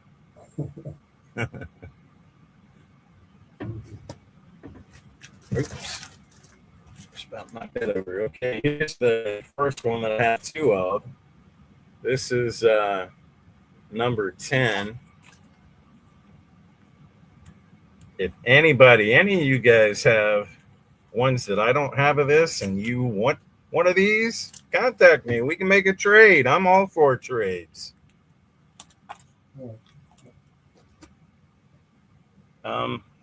Here's another double. This is number 11. I think this is a great cover. I like all the green on it too. He's enticing you for some trades.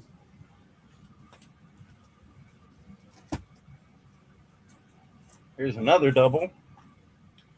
This is number 12. So what's your criteria for picking up doubles?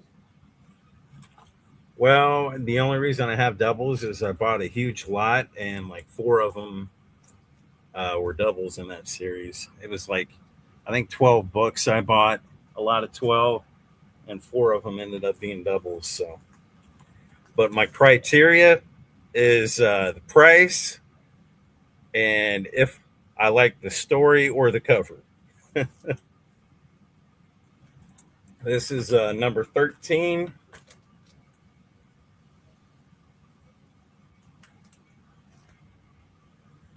I like this cover too. This is a nice one. This is number 14. I like the black and green and yellow on there. The classic. I think it looks good.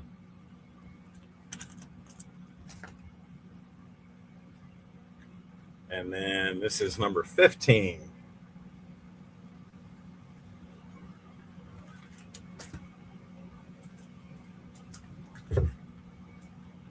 Number 16.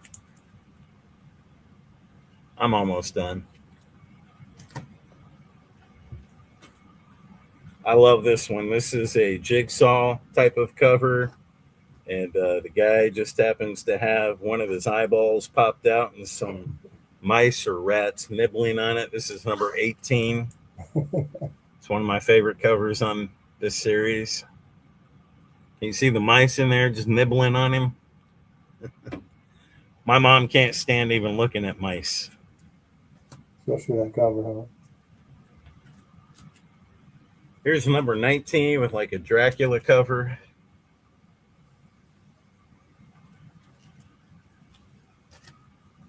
Are the stories cheesy or are they written really well?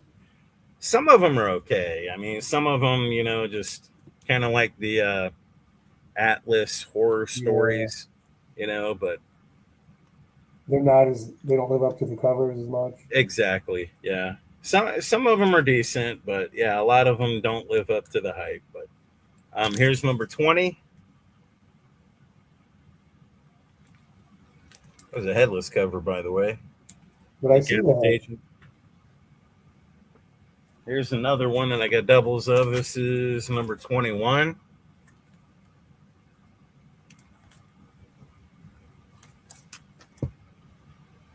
And last couple here.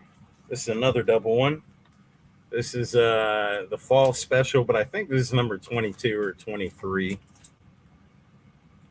That's a great cover. Yeah. This one's pretty low grade.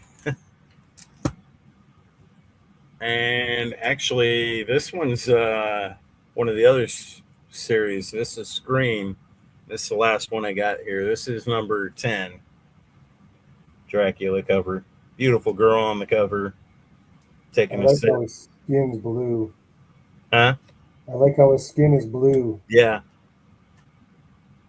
All right. You want to go on to somebody else? All right. Don Carter is on coming up. Oh. Hey, Don, you're back. I'm back. I had a bad echo, and so last time, if you couldn't understand me, I couldn't understand you. Sorry. You sound good over here. Well, here I've got this one here. Oh, nice. Is Smash Comics. It's a wannabe character. It's not exactly the best stories that you find, but I really like the composition of this cover. Smash had a lot of good covers. I'm sorry? Smash had a lot of good covers. Really did. But again, not the best stories. You got the werewolf cover? I do not.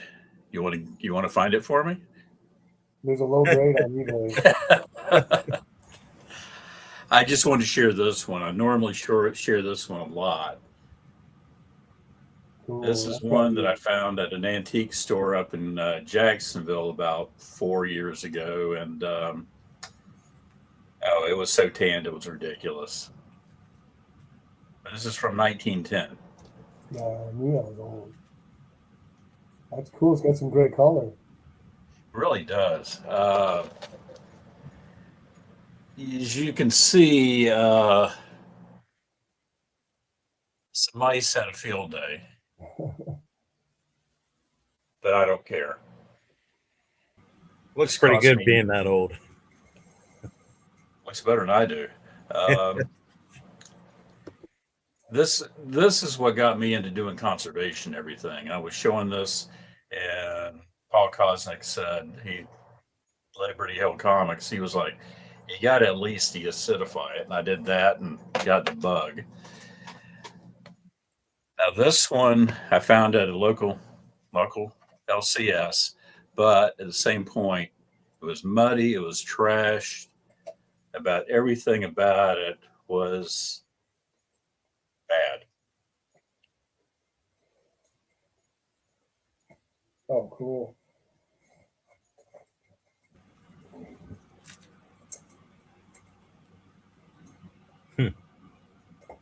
Needless to say, this is not one I have on my wall when my granddaughters come over. Right.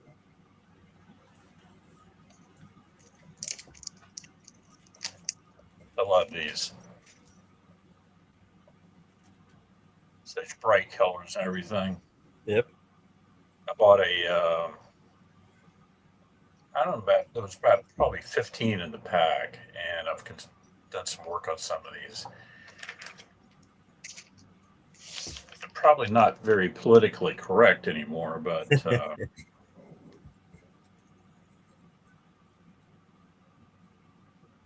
just love that one there. This is one I've been working on. This was a Oh, real yeah. low. There's some great book. There's some great covers in there. Really is. I'm gonna have to turn up my volume a little bit. I think it is number one of the ones in the '90s has a Black Widow villain, and she gets killed the same issue. I have to turn up my sound.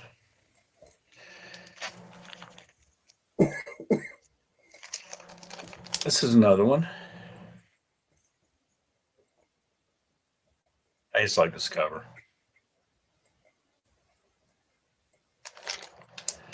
And you were showing your Cisco kid. Love this one. Those are beautiful painted covers on that. It really is. And I mean, this one here is held up so well. It just looks gorgeous. Yep. I'm really getting more and more attracted to Dells.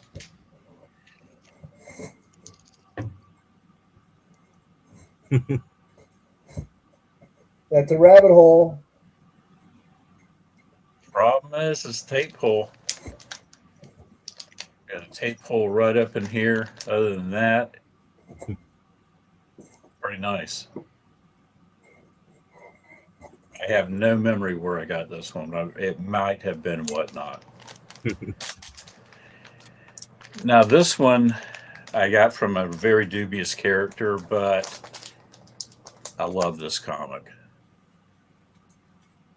Oh, nice. Yeah. Where did I get this one? That was a win from the Night Tiger Comics. Got it. Mr. Gerber 7. And when you said that, I found these on eBay for both of them for $20. Dang, that was a good score right Both for there. 20 or 20 a piece? Both for 20. Wow. That's Good nice. score. That was one of those where you didn't even leave the screen because you knew that somebody else was going to get it. Yeah. Oh, and it has a double use for pressing covers. Those things are heavy. Yep. This one, I just think it's classic. Yeah. Oh, I love that. It's one of my favorite keys. It very much is. And, you know, I've been collecting more Doctor Strange lately and reading them, and I missed out. I mean, I just never had really been attracted to them before. For me, it was always Thor, as Submariner. For Not me, I anymore. think Steve Ditko's best art is on Doctor Strange. So, yeah. Now this, I think this is Dan Adkins. Is that right? But I mean, as far as Steve Ditko's artwork, Oh yeah, yeah. I got a bunch of. Once I found that other Nyoka, I found this one. oh nice. Now we're going to agree that all the tobacco juice is rain.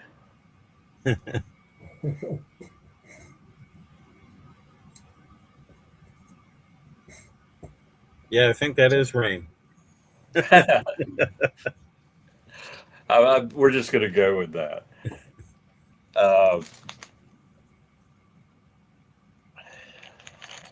This is another. You're talking about the Star Spangled War stories.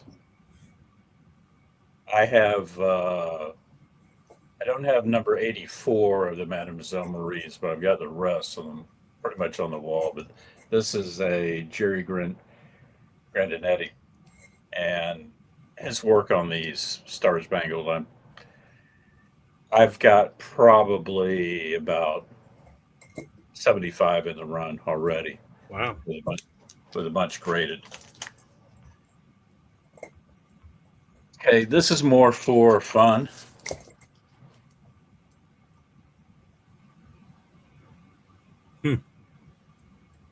Oh, cool. I haven't seen that one before. Freeze. I had never seen anything like this before. He was one of my favorite characters, Marvin Martian. Really? Yeah, I liked him.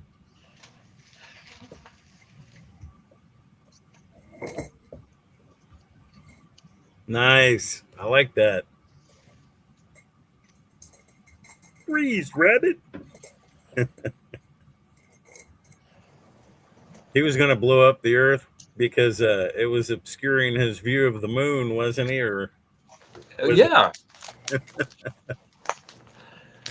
Now this is, what do you call it? An L. Miller reprint. Oh, wow. That's the British one. Yep. I got the regular one. This one right here, I love. It's just a comic that the story is decent. I mean, for when it was, but I went on. I think it was Pluto or one of those streaming channels.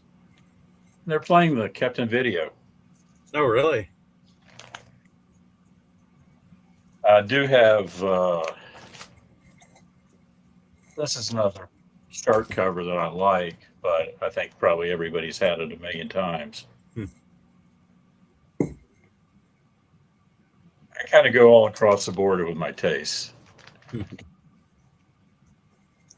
This is another good Lone Rider. Oh, I love that one. Grade. Do you know who the cover artists on these are? I did some.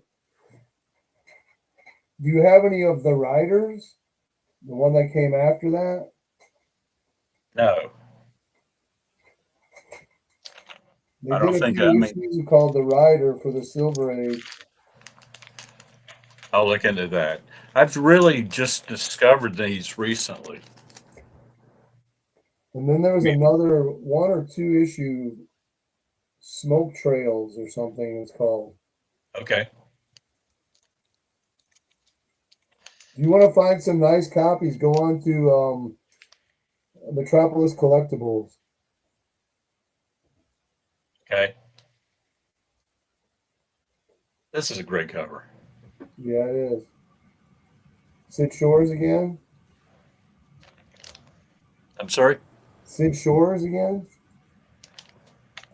Harry Anderson. Okay.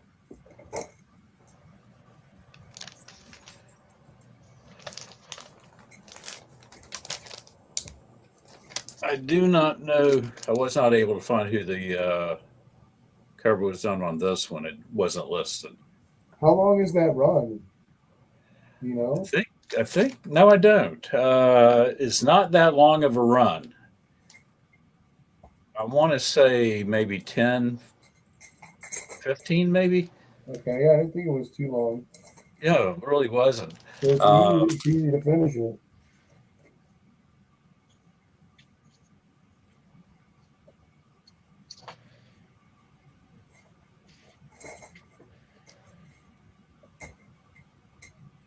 Oh, nice. I like that one.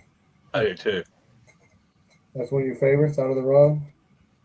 It really is, and this is one of the first really.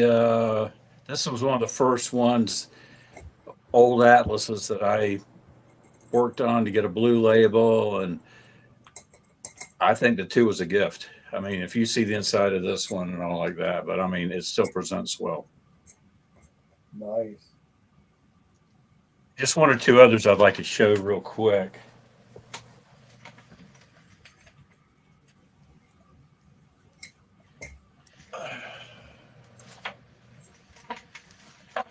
This I just got back.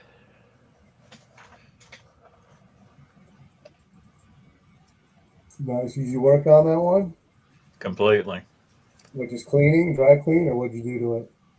This was leaf casting, aqueous bath, just about anything. Is that a blue label? Huh? That's a blue label, universal? It's conserved. Oh, okay. It's not restored, but it's conserved. So on this one, leaf casting to cover, tear seals to cover, cover reinforced, cover cleaned. And I ended up with off-white to white pages. So what was the condition when you started working on it? Like 2.0 or? On this one, this cover was separated. I had a lot of repairs on this. I would say three-ish. Okay, so you were satisfied when that thing came back, weren't you? Oh, I did backflips. I mean, the whole neighborhood heard me on this one. The last thing I want to share with you is a guy that I've gotten to know online, an artist. We met through social media and all and talked, and Oh, wow. That's cool. Yeah, I like That it. is awesome. Robbie the Robot? Yep. so yeah, I kind of like Marvin a little bit too. I say that's a great one. That is awesome. This is Lost in Wallace. And just to go with it,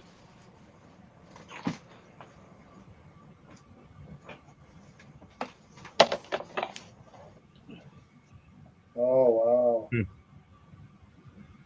That is really cool. thank you. I love the stories in this one. The Ray Bradbury story is phenomenal. I grew up just reading anything and everything I could by Ray Bradbury, and never knew about these. Never. But if I'd brought something like this home, my stepfather would have probably had a fit. He was of the age that he had young children when the hearings were going on in Washington, in front of comic book hearings and all like that. So when I started collecting when I was a little kid, he would come in and start reading my comics. I was like, why are you doing this? Well, now I know why. He was trying to make sure, I wasn't, learning how to be a criminal and kill people. Yep. Those Ray Bradbury stories, I thought I'd heard that they actually had just printed a story and not credited it to him. And he wrote into like the mailings and said, I really appreciate you using my story. I haven't seen my dividend for it yet, or something like that. And Really? after that, they got together and he let them use their stories and got credit for it. So That's great. I wasn't aware of that, but I mean, he's so good. Well, that's what I had on there. I really like those magazines you guys are showing, those comics you guys are showing.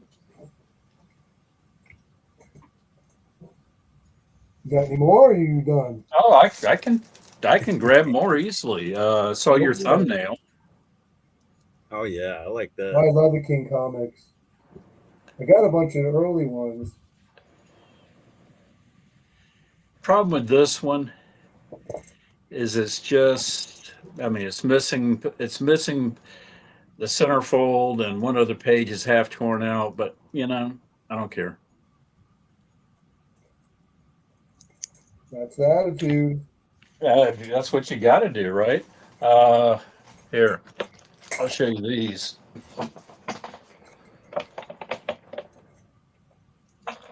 These are just some other ones that I picked up lately. Oh, Just some nice. short I love colors. reading those. I love reading those comics. Those delves. After watching your channel, you're getting me addicted to them too. Dell is great because they get the personality of the character in the story. Yep. They make me laugh out loud.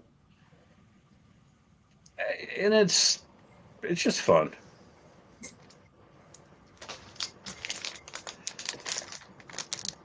Well, I'm glad to hear I'm a good influence on you. Well, I wouldn't go that far, but I mean, I still want to learn how you find every Golden Age book. Persistence. I'm checking eBay at least 6 times a day. My comic shop. I need to do that too, but at the same point, you're kind of like, I got a life sometimes. Yep. But I don't know. I can show you some more. Give us a couple more. Give us 5 more.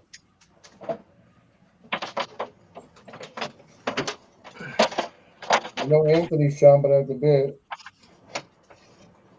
Well, then I'll make it quick. This one here, I had to remove a sticker. This sticker Oh, wow. That's off a the big back. picture.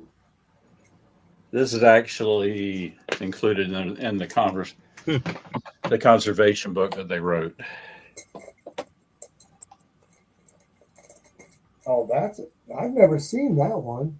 This is a SOTI book, or the Senate book. I actually found this raw at a comic shop out in Brandon. He knew what he had. He priced it fair. It was funny. From the same shop.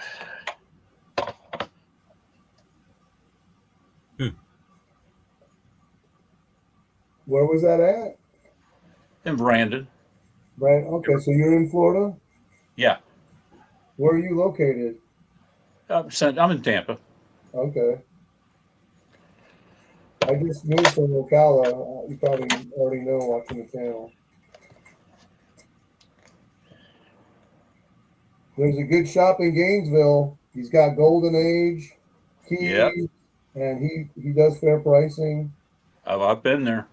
Oh, you have? You been to All Star? Yeah, because I actually sent you a question about, which one shop was that, and you told me, and then I was coming back from Jacksonville, went through there and filled up the car.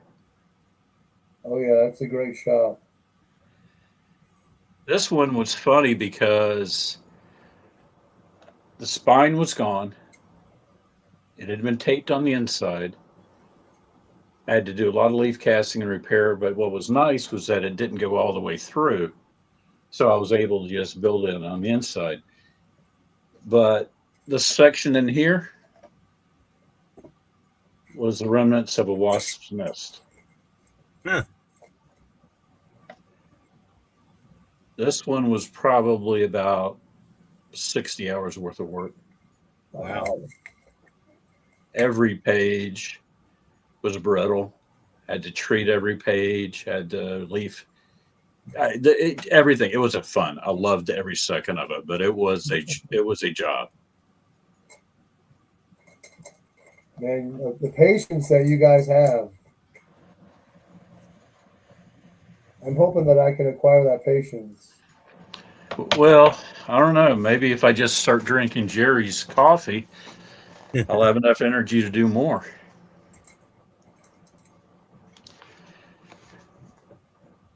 Okay, you That's ready? all right. So great stuff. Let's move on to Anthony. Oh, hey, he's back.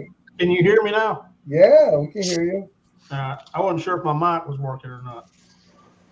I'm working and your mic's working. Okay. Everybody knows I like, well, you know I like Neil Adams. If you've watched my videos, you know I like Neil Adams. No, wait. You love Neil Adams. Oh, yeah, yeah. And I watched an interview with him one time where he was talking about somebody had asked him what his favorite cover that he had ever drawn, his opinion of his favorite cover. And he was talking about how everybody always liked Superman 233 and Batman 227. But his favorite cover, he said that he loved, that he drew, that gets no attention whatsoever, is this one right here. This is DC Special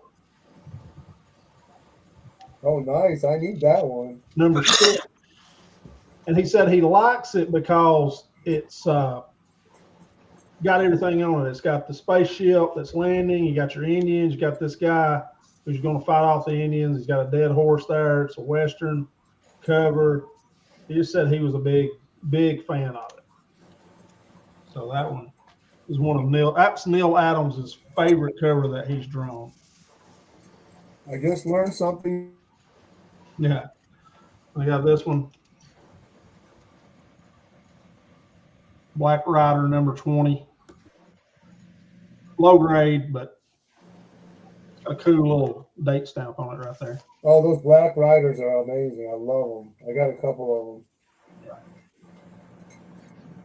Okay, you need to get some Mylar. Yeah, for that one, definitely. But I do have some Mylars. Knight Rider number 1. Oh, yeah, cool. Is that reprinting Golden Age stuff or? I think this is an original story, but I'm not positive on that. Can't remember. I've read it, but it's been a while. I should know that, but I don't. And you'll like this one. I picked this up at Collinsville Trade Day. If you hadn't ever been there, you moved to Alabama now, so you should drive down to Collinsville Trade Day. They have a pretty good amount of comics on certain Saturdays, but it's huge. But I know you like Jonah Hex, but this is actually a Frank Miller cover with Tony DeZuniga inks. Oh, yeah, that's a great issue. I have that. You have this? Caleb Hammer. I've not read this. Is it good? I haven't read it either yet. Okay. It's like a one-shot deal, but it reminds me so much of Jonah Hex with the artwork. It is a great, yeah, the cover is really good. Yeah. And then we got this one right here, cool panel cover, Gunsmoke Western. I love panel covers, and that's a great title. Yeah. Great Kirby art. Yeah. I didn't even know you had all those. Yeah. I would have them salted away. I thought you were all superhero man. You know I like Westerns. I haven't really seen them on your channel too much. Well, you haven't watched all my videos then. You need to go back and watch every one of them. Well, I'm old too. I probably forgot. Oh, that's a great one. Fear number 3. I got this one in England. Oh, did you? Yeah. Oh, that's I right. You just showed that one. I just picked that up. I got it in Bath, England. Picked it up at American Dream Comics over there. What is anybody in the I'm not looking at the chat. What is the title from that art from? Is it Strange Tales or something like that? All right. Well, Reef the Sea Forever is fixing to be happy because I'm fixing to show him all the All-Star Western X that he likes. All-Star Western number 2. First appearance of El Diablo, Neil Adams cover. Oh, it is? Yes. What number is that? Number 2. I need to get that. It's a cool book. Yeah, another Neil Adams cover here. Good. Number 3. Great horse that Neil Adams draws. He draws a great horse. You ever notice that, Mike? Yeah, he draws everything great. Second appearance of El Diablo here.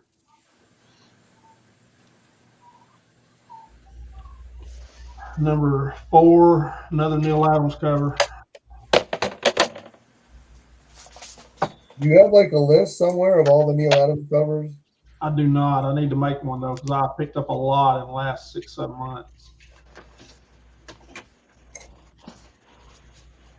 This is one of my favorite Neil Adams covers right here. This is number 5. This is a really cool book.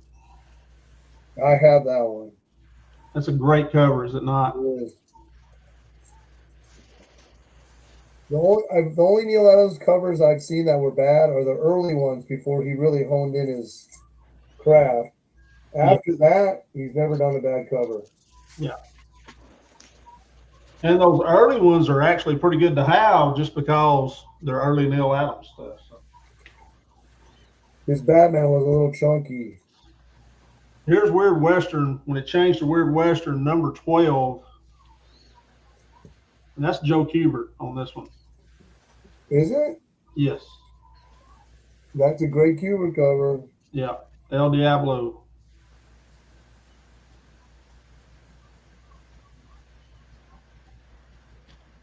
And then I think this is the actual second hex cover, number 14. And I don't remember who the artist is on this. If anybody knows, they can put it in the chat. I'm not sure on this one. Maybe DeZuniga, but it doesn't really. Garcia Lopez. It could be. Great cover though. Look at that orange sunset. And this is a high grade copy too.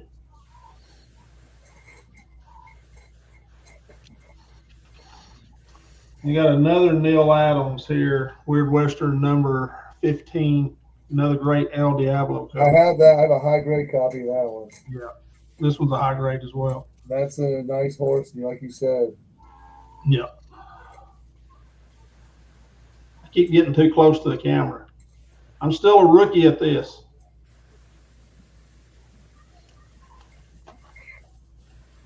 And here's number 16. This one's got a little chip in the top. Other than that, it's pretty good. Another El Diablo cover. Early Hex. Isn't that second appearance? No, this is for Hex. It's like a third. That's number 16. What was number 10? Was his first appearance? Yeah. It was like a 5th or 6th, something like that. But I know, Mike, you've watched my channel enough to know that number 17 is my favorite hex book. Weird Western Tales number 17. It's my favorite cover, my favorite hex book. Nice. I just read one a couple of days ago where it has a female on the cover getting hung. It was a great story too. Tony DeZuniga on the art. I actually have 2 of these. And then I have a third one here. But this one's kind of special. I'm going to open it up. Show you why I like it. This one's cool because it has a double cover. Oh wow, cool.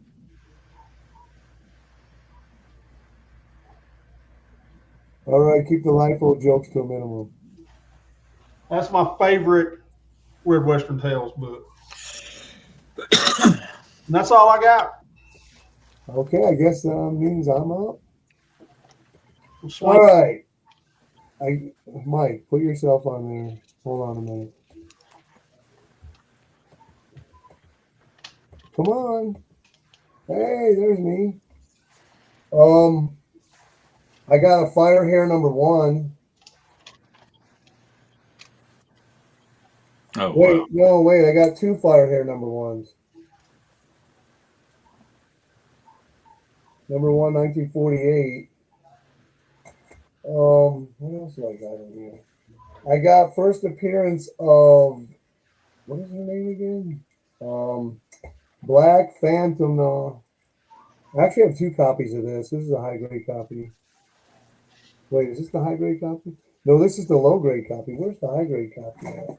Hold on a minute.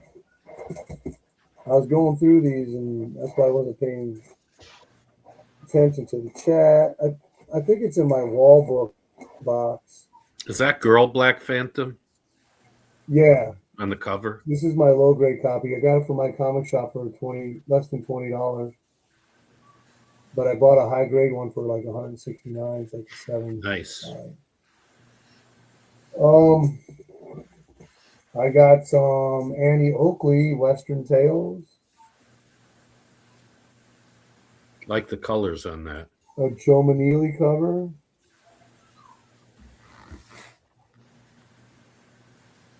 That's from 1955. I think this is Graham Ingalls. Yeah. EC Comics Gunfighter. That's nice. Number 8. Do you have a box of Westerns? Good Girl Westerns, yes. With a little bit of romance mixed in. If it has horses or something on the cover. Read it. I have 2 of these. I don't know what the other one is. Nice colors. Red Arrow number 3. It's a 3-issue run by PL Publishers. Here's number 2. Or no, this is number 1. This is number 3. Number 2 doesn't have a Good Girl cover. Those are from 1951. We have another EC. We got Saddle Justice from 1948. This is last issue. Another Graham Ingalls cover. Then we have some DS publishers. We have a Roundup number 5. No, we got 2 Roundup number 5. And it's not the Weed Killer. And then here you go, Don. We have Lone Rider number 4 with a Good Girl cover. I love it. 1951 eBay purchase, $27.70 with shipping. Yeah, I got to get that. Then we have Western Crime Busters number 6. What's that girl's name? K-Bar Kate. It has Wilma West. It's all good girl stories, all females. 1951. Basement Comics, eBay.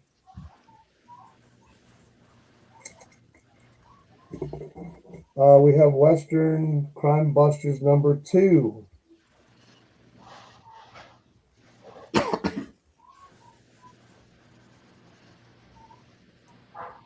We have Crime Busters number 10 with the gunslinging galoots.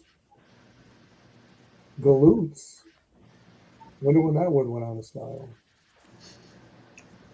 Number 10 from April 1952.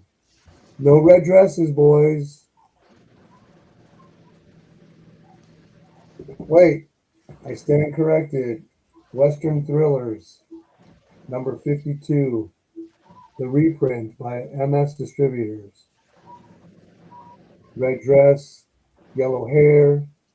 Now this, they were in the back. So these are reprints. They were after Fox ceased publication. So the first page, which is usually the inside cover, is missing. It's an ad. And then the ad for you can get 15 comics for $1 from them is in the back. Well, this is a high grade copy, but I have 2 of them. So, and it has no logo or no price on the front. These are actually pretty pricey though. And then we have Cow Puncher. So they knock out the cows. Number 4 from 1948. I like that one. Do too. What's her name? Kit West. This was CGC graded 3.0, but I busted her out. Freed her. I don't know who did that cover on me. Then we got a hanging cover Joe Doolin, Ranger Comics, number 38. Busted that one out too. Yes, I did.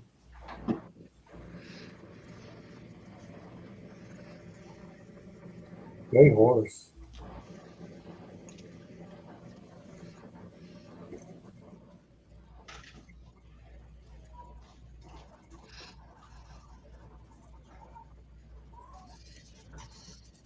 This is a hard book to find because I don't know, maybe it's the end of the run. I've never seen another one. And I've looked. Pretty decent copy for $37.40 with shipping and tax, April 1956. I'm imagining that's Kinsler by the line work. Another Cowpuncher, number 7. Bondage to the Wagon Wheel, 1949. This actually had dust shadow. I did lighten it up with the soap. It was black. I mean, you couldn't even see underneath it. But I started to get ink loss, so I had to quit.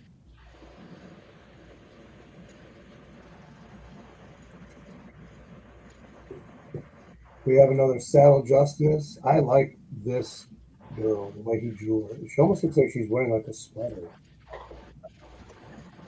Graham Ingalls. The auction win for $23. Yowza, yowza. And then Kit Carson. Kinsley cover, number 2. 1951.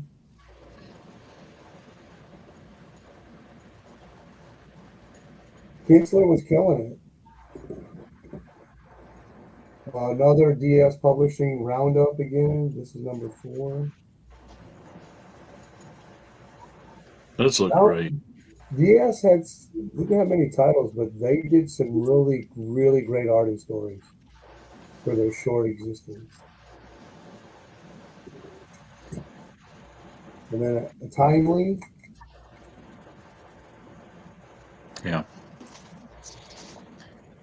I got to put a new highlight on this one. I bought this one cheap. It's got ink. I'm going to get this ink removed and lighten up the cover with soak. I only paid less than $12 with shipping and tax. Couldn't pass it up, but I already have a high grade copy. Trying to get 27. I cannot get one, Joe. I got it right up there. Huh? I got it right up there. I know you got it for a song too off Yeah. eBay. I have not been able to find that 27 in the last since you bought that one. I have not been able to find one.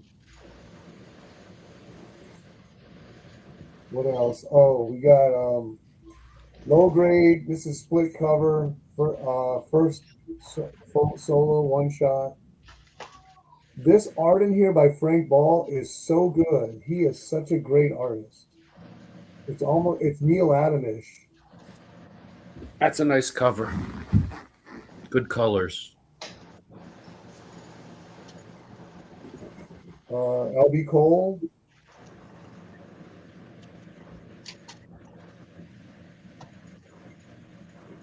I'm going to skip these because I want to show some others. Is this doing? No, Bob Lubbers. Matter of fact, I think I have Matt Baker right here.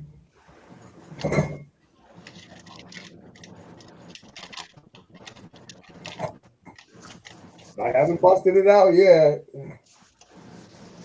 Yeah, I like that one too. I do too.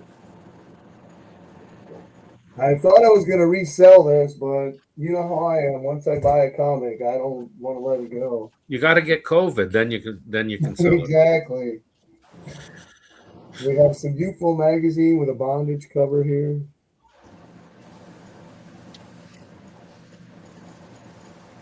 Doug Wildly cover. And then we have another. I have 2 copies of this. I don't know what the other one is. Mike, who's the publisher on those? This is Youthful Magazine. Okay. Yeah, you want to get there's a lot of great stories, a lot of great art. Here's another one. That's this is number 1. And this is number 1 also. I believe I have 2 copies of this one also. It's harder and harder to find these at decent prices. When I could, I would buy them up if they were around $30, $35. I would snatch them off eBay, but they're getting up to hundreds to $100, $200 to $200 now. If for the nicer ones, the lower grades are like 60 to 80, but I don't even want to pay that. Here's what is it? I'll just pass that one up. Here's Kinsler again.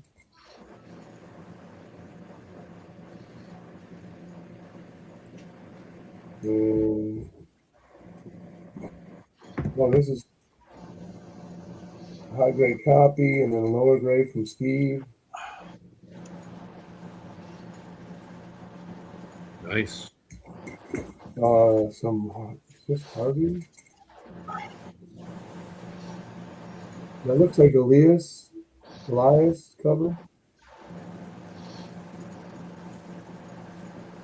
And Schomburg.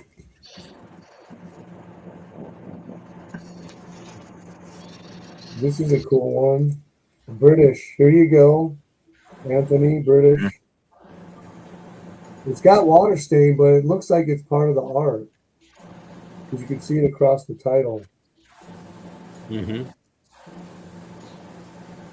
I think I would soak this, but I don't know. Silver Age is a little bit trickier. Not quite as rugged as Golden Age pulp. Don't do it. Yeah, that's why I don't think I would. You can't really tell except for across the title. Soak it in bleach. Yeah, that'll definitely do it. Oh yeah. Oh, this is one of my favorite books. Number 1. Mm-hmm. That's a great cover. Yeah, good colors. Pops. Graham Ingalls. And then more Graham Ingalls. Famous Western bad man. I didn't know you had this many Westerns. Like, you got quite a collection of Westerns. How many boxes? This is just a good. Oh, here's the second one. I showed that one already. What did I find? I got to put them together. These are some nice covers. Hanging cover. I'm actually trying to be like the aficionado when it comes to the collection of premier Good Girl Westerns. So I really worked on it hard. I think this is a Canadian. This is what publisher is this? Boom. I remember the publisher. Ace Publisher. They had some great colors in their books. Here's the beautiful Yvonne De Carlo. Were those all photo covers? I think they're only with 2 issues in this run, I believe. Oh, Both photos. But she looks, Lily the Monster, I mean, she looks really good.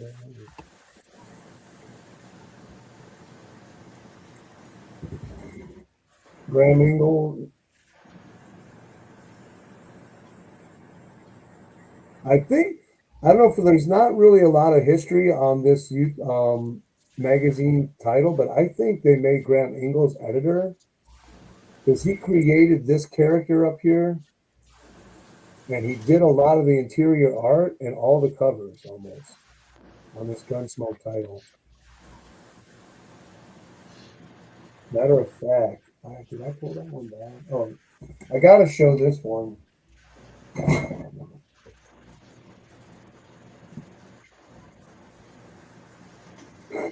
Whoa. I almost lost it there. This is a scarce book. I've only seen one other for sale, and I couldn't get the guy down because I bought this one for $750 off eBay. Yeah, I remember when you got that. I've been looking for that one for a while with that skeleton. It's so cool, Mike. There was one nice. This is a really low grade. It's actually pretty brittle. I think you may even be missing centerfold, but there was one for $200. You wouldn't come down off it. It's hard to pay $200 when you paid $750 for one. Yep.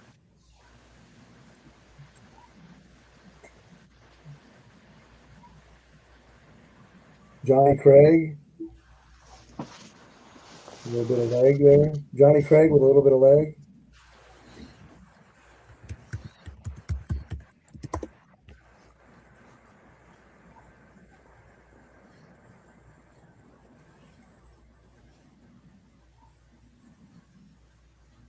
Women Outlaws. This is Canadian edition, number 4.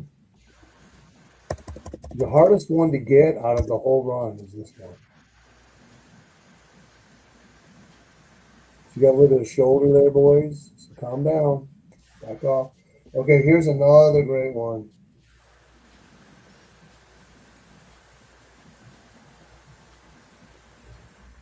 I don't remember who did that. I think that's got to be Kinsler again. There's your red dress, your blonde hair, your fire, your wild Indians. You're converting me to Westerns. Look at the Marvel Man. That's great. All these except the Marvel Man stories are good girl. Female leads.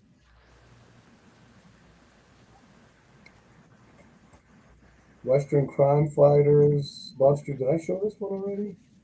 A different copy, maybe? Mike, that one that had that skeleton on it, was that Gunsmoke? Yeah. By what company? Youthful Magazine. Youthful. Here's a photo cover.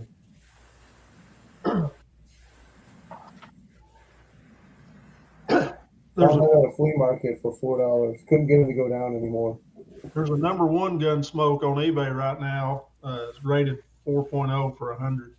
The only thing is with those number 1, it's not a good girl cover. Starting bid is 100. I'm sorry. I mean, I want it, but not so bad because it doesn't have any good girl on it. Jimmy Wakely. I've been trying to collect all the Jimmy Wakely art covers. There's a lot of photo covers in the beginning. I have the last issue with the Phantom Brander. Hey, Mike, Gunsmoke 1 is a good girl cover. She's just in the background. So it's a tiny good girl. How about this one, Masked Ranger? I wonder who they're trying to rip off here. She's in a red dress and bondage. Yeah. Everything you wanted. Get in there and save her. How about this one? This is DS Publishers. Border Patrol.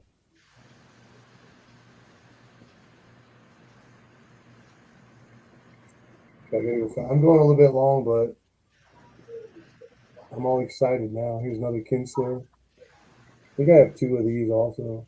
Or I think I gave one of these to Jambo. Another Kinsler. So we got Fighting Daniel Boone by IW. And then we got Fighting Daniel Boone by Avon.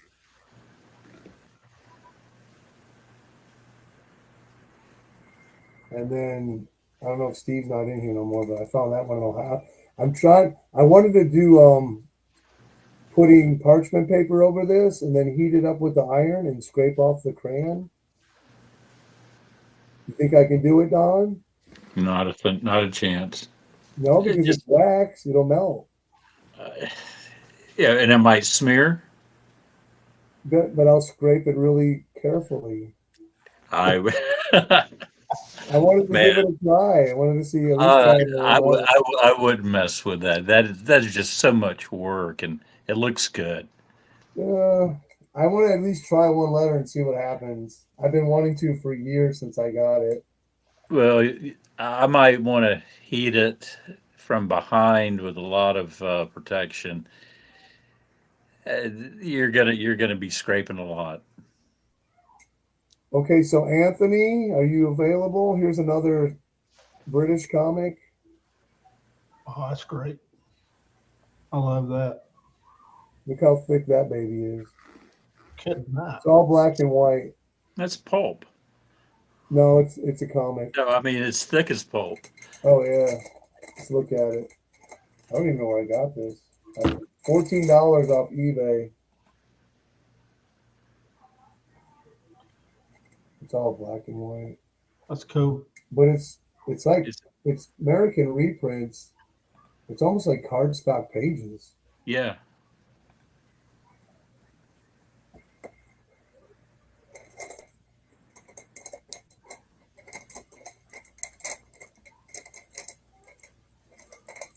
So like I said, I've been trying to like put together the most extensive Good Girl.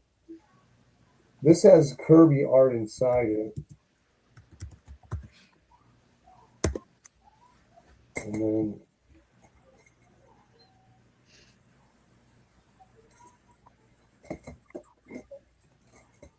Deadeye with this Lev Gleason with the fishnet stockings, Showgirls. I'm gonna go a little quick here as we're getting photo cover.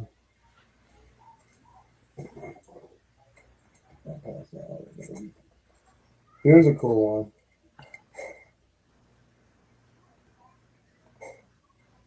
And this one's strange. It's a one shot, but it's published by a company called Kirby. Kirby Publishing, but it's not Jack Kirby. I found a high grade for $30, but go on eBay, you won't find usually any copy under 50.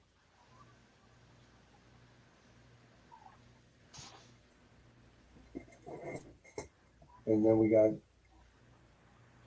Maurice Whitman. I got a bunch of them in my wall books box. So Sky Sheriff one shot. Breeze Lawson, Sky Sheriff. Tommy Gun. Is that a Tommy Gun? And a few more. Another DS, Outlaws. You guys writing this down? Put these on your list. Here's a second copy of that Red Arrow. And here's I think I showed this one already too. Another Bondage cover over the waterfall. Red dress, blonde hair. Now this, I'll put these on your radar, this last one, and then I'll pass on. I finished the run. Here's all 3 issues. This is the most scarce Western romance title ever. It's by Ace. This is number 1 right here. So I've had number 3 for years. This is wait a minute. Okay, well the numbering is it's 1, 2, and 3, but it starts out with number 7, and then here's number 9, which is the last issue. So I've had this one for probably 4 years, looking for the rest of the title. I came across this one, number 2, but it's missing 2 wraps. Never been able to find another one to replace it. But then a guy listed another number 3 or number 1 and number 3 for $10 each on eBay. So I have 2 copies of these in another box. But now, if you try to find them, I think there's one on eBay and they want like $200-$300 for it. But I've been trying to find these books for like years and years and years. The art inside here is just unbelievable. And that's what I have for my round. Back to Joe.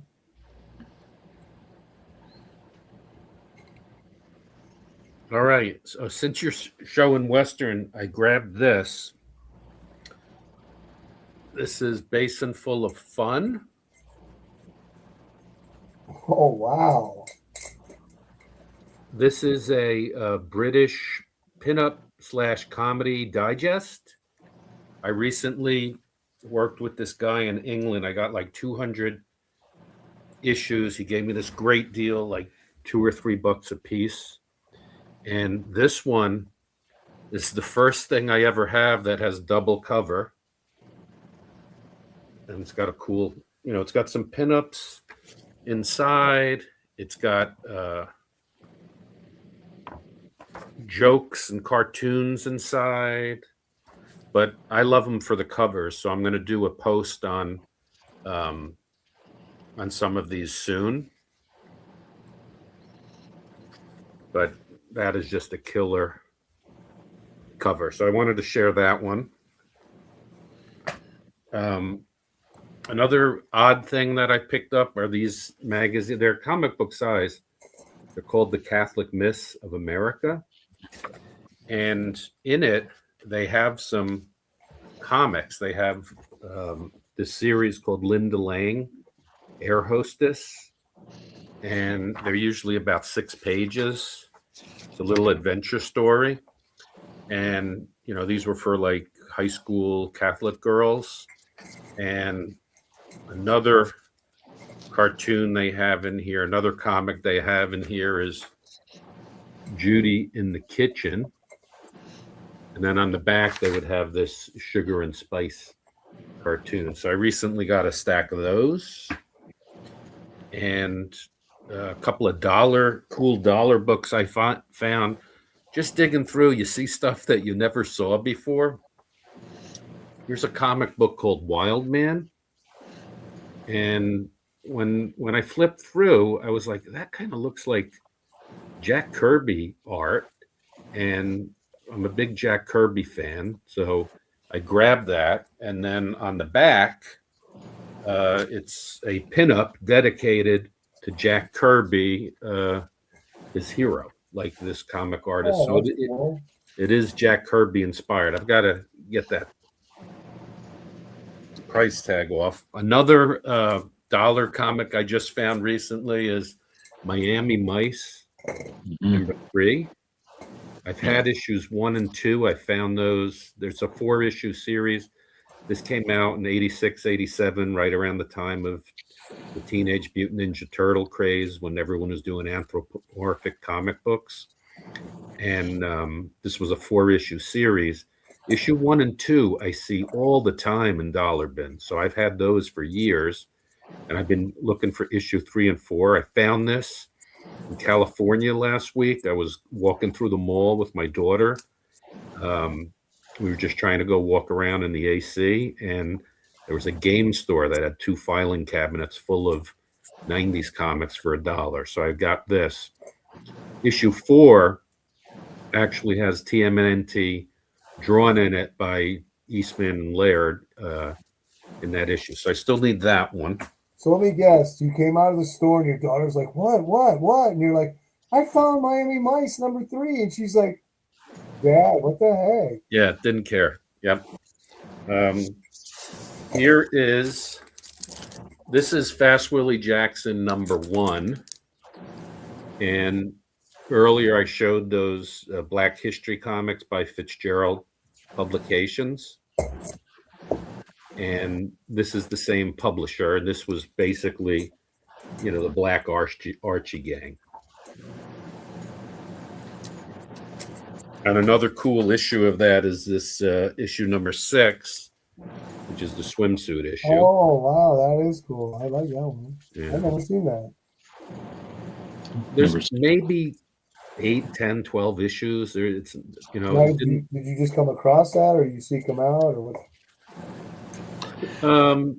These 2 I sought out.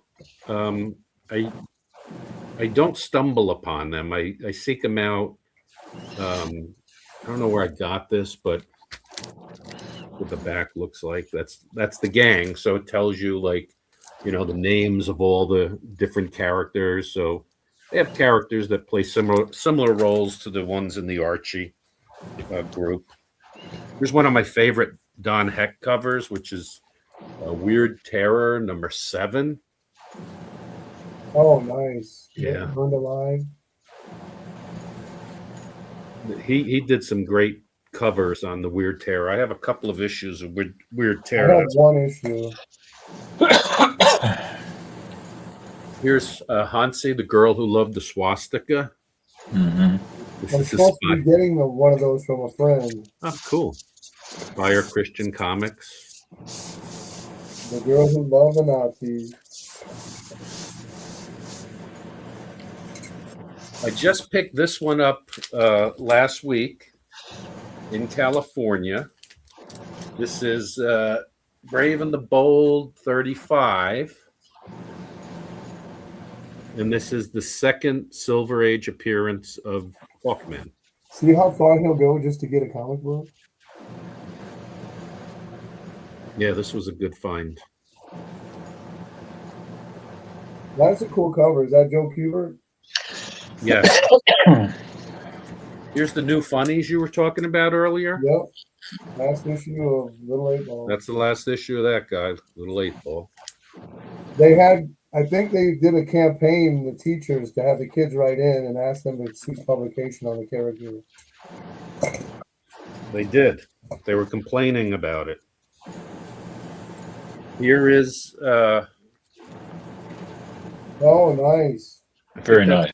I think that's the first appearance of Uncle Scrooge. What was it first? I think it's first art by what's his name on Uncle Scrooge, isn't it? Carl Barks? Yeah. I don't know. Let me look it up. Here's the first Flintstones. I found this in a antique store near me, and it was actually a decent price. I remember when you found that. It was in one of those glass cabinets that had a bunch of shelves. It was on the bottom shelf, all the way in the back. Other comics were in front of it, and I just kind of saw the pink over here, like that sticking out. I was like, I think that's Flintstones. And here's the first Johnny Quest in comics. I like Johnny Quest. I like the show. And Comico has a run of Johnny Quest, which I pick up as well. They're great stories. You're right. First Uncle Scrooge headlining title. Remember the Super Friends? How can we forget?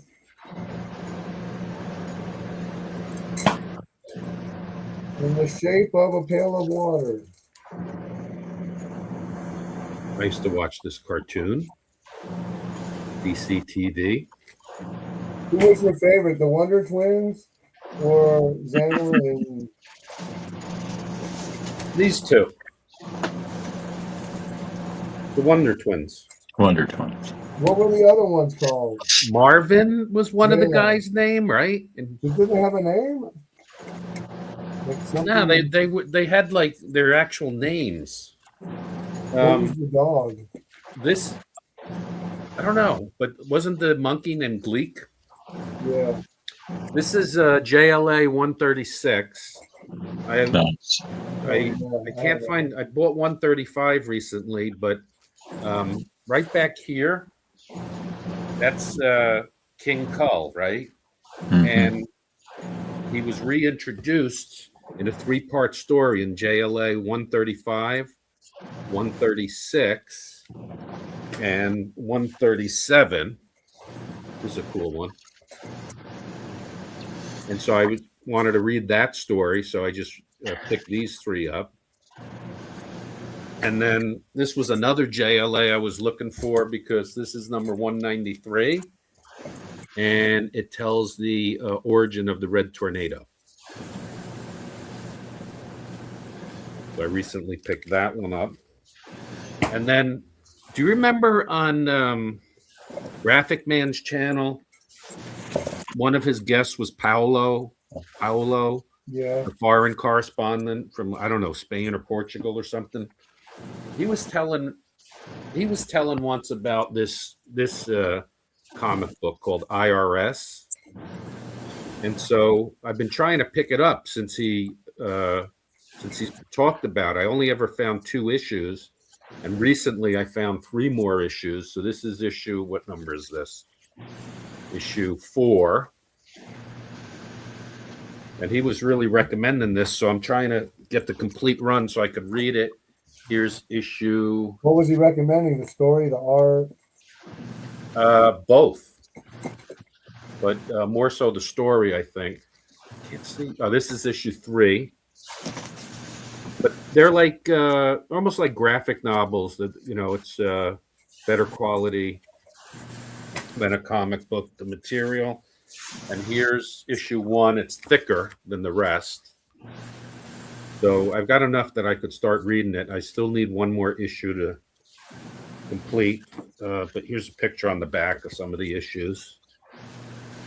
What year was that published? Let me see. This is, let's see, 2009. Okay, so recent. So what does it say? He's a specialist from a branch of the IRS, tax evasion, money laundering rings, disposes to find links between high finance and crime. And then just a couple other things. That's 2. So I just came across this. This is The Mystery of the Great Pyramid, issue 1. And issue 2. And these are like those Tintin comics. As a matter of fact, the guy who did this actually worked with Herge for a while on Tintin before he did the adventures of Blake and Mortimer. And let's see, it says Captain Blake. Where does it say? Professor Philip Mortimer was a nuclear physicist. Captain Blake was the head of the MI5, and so they go on these adventures. So that's something I'm looking forward to reading. This is like a treasury-sized Image comic that I hadn't heard of until recently.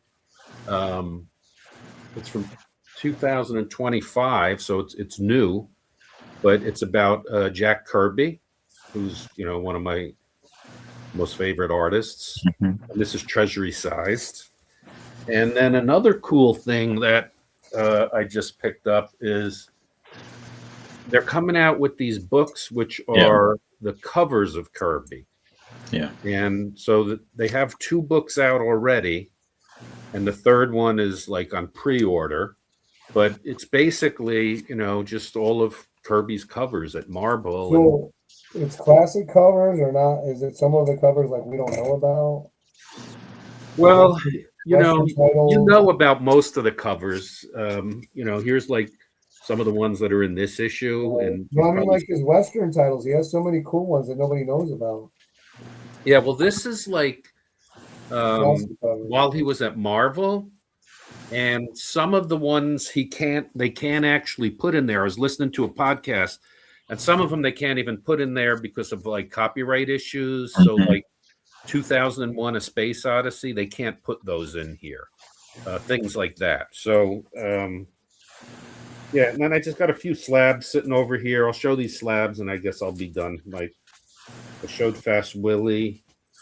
I was talking about Kirby. Here's my copy of Captain Victory in a 9.8. Nice. 1.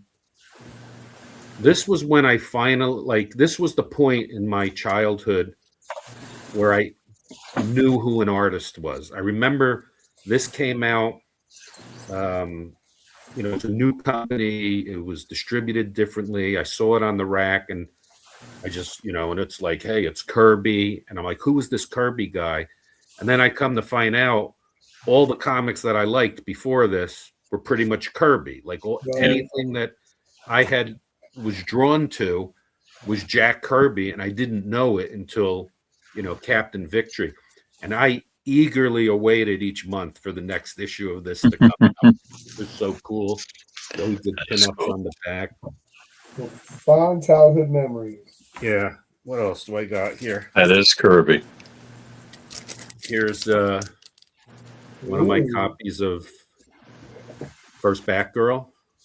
Mm-hmm. I think I have like 3 copies of this now. I have this one slabbed recently. It's on the wall somewhere here behind me. I got one signed by Yvonne Craig. It's a lower grade, but it's signed by her. I thought that was too cool to not have. And what else do I have here? Oh, another Kirby, Sandman. And some of these had, like, because of the way the ink was running out, the colors are different on the cover. Like, it's There's supposed to one be. at Comic or Collector's World I had in the box. You had a He good had, price one on of, it too. he had one of these in the box. It's supposed to be like a blue background, but as the ink ran out, it became purple. So they kind of call it a little bit of, sometimes they call it a variant. Some people An do. error. This was the last Simon and Kirby collaboration. And I always Oh. liked how Kirby on his covers, the characters were like jumping at you. I mean, if you compare that even to, this one, there's a big character coming out like towards you. That always captivated me, made me interested. Here's I guess a pre-code horror, Dead Who Walk, very cool cover. Oh dang! It's nice. That's an easy one to find. Yeah. This was just the cover by. I thought it was really cool. And I've got one more down here. And that's Tales of Horror number 2. Just another Oh nice. crazy cover. I like the bikini. Yeah, you probably like the octopus too. I know you have, you recently got a bunch of octopus covers. Well, that's just because I got a good price on them. So that's about it for me. All right. Let's see what Don's got for the last round here. Well, I'm going to have to bow out. Getting kind of late. And I think I'm out of comics. Okay, so you're done? I'm done. Okay. Well, man, I appreciate you coming on, and we can do something in the future. That sounds good. I appreciate the invite. Enjoyed it. It was good having you. And we'll head on to, so have a good night. We'll head over to Anthony. Okay. See you later. All right, brother. Thank you. And Anthony, you're up. Close us out, Anthony. Show us that Blade first appearance. Okay. Let's do a few more Westerns right quick. I've got, let's see here. Lone Ranger. Painted cover on this one.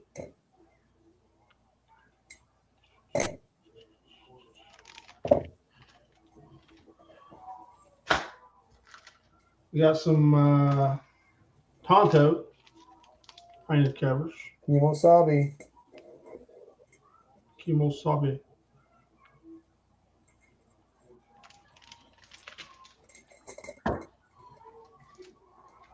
Did you have the 6 guns when you were a kid? Oh, yeah. I like this book right here. It's not painted, but it's the Red Rider. Nice. Don't shoot your eye out. The Daisy ad on the back? No, it's actually part of the comic. But that would have been cool. I've been trying to get I don't know what issue it is. It's like number 3 of Red Rider. It's a World War II cover. Yeah. That's a cool. I like when you showed that. I'm like, that looks really cool. I like the title and the picture. Johnny Mac Brown. 52 pages. And I got the Phantom number 1 here from Gold Key. Oh, nice. It's probably about a 6, I would imagine. Maybe a 5. And I found this one, Mike, in England. Oh, yeah, I see that in video. Yeah. That's the early Neil Adams artwork that we're talking Oh, that's right. and it's a It's a I haven't key. read it yet, but it's a vampire story called The Vampire Within. So I need to read that one. I bet you were stoked when you walked out with that one. Yeah. We got some Tower of Shadows here.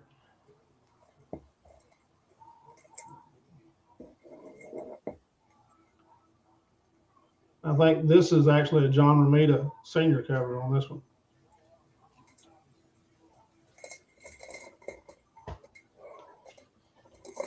Another Tower of Shadows.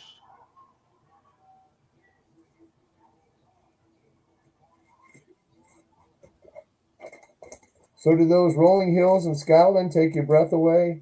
Oh, yeah. Phenomenal. Got some Chamber of Chills.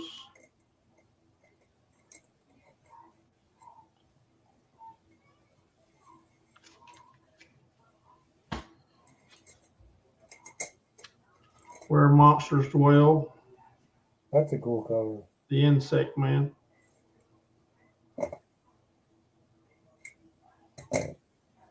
I love reprints when they have cool original covers on them.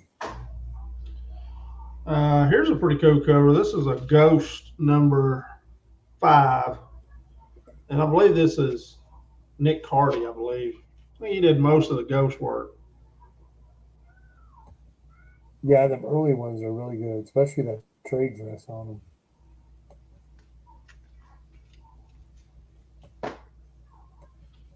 them. Weird Mystery number 3. Anybody that's looking to like do a horror run, this is a good one to start with. It's not that many issues. Pretty decent stories.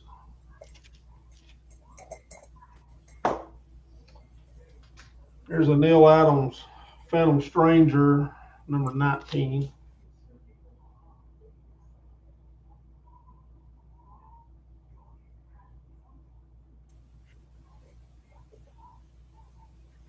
So I got a book here that has a hardcover, has an interview with Neil Adams.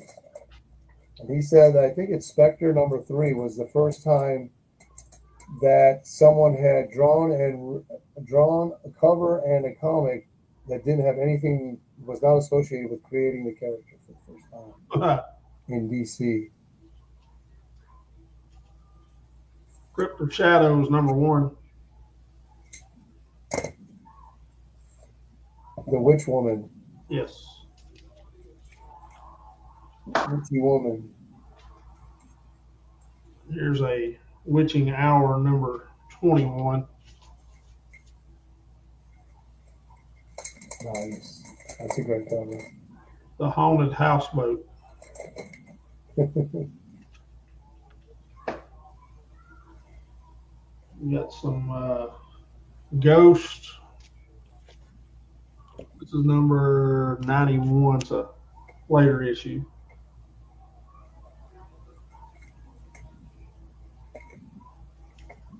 Even them later issues now are in demand. Yeah. I remember when those were the redheaded stepchild of comic. Nobody wanted them. Yes. But, you know, Ghost has some of the best covers in that whole horror genre that was going through there. Monsters on the Prowl number 10.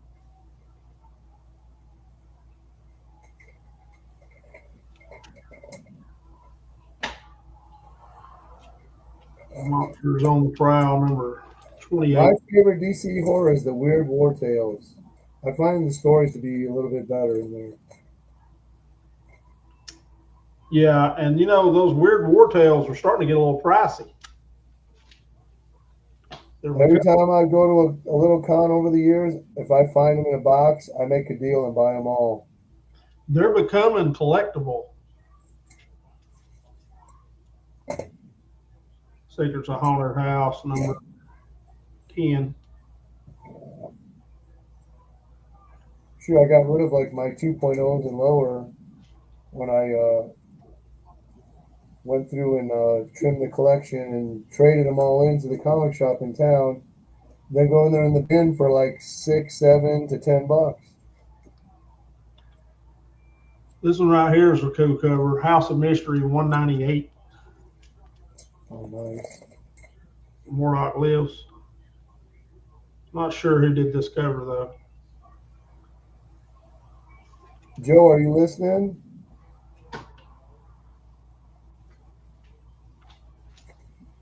This is a really cool Witching Hour cover right here. Number 22.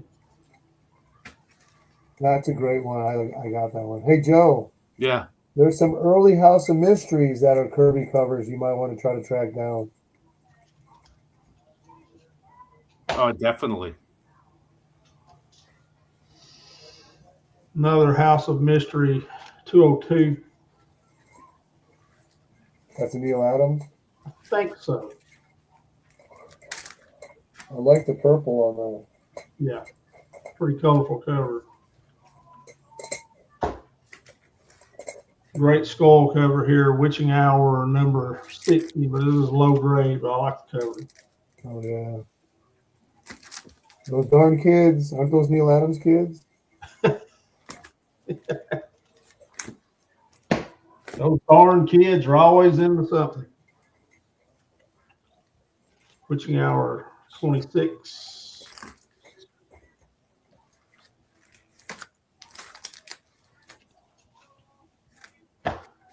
Wow, we still got 10 people watching. Nice. Ghost number 104.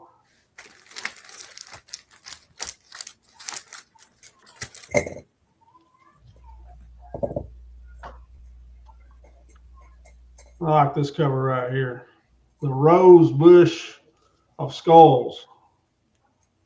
Ghost number 86. I haven't never seen that one.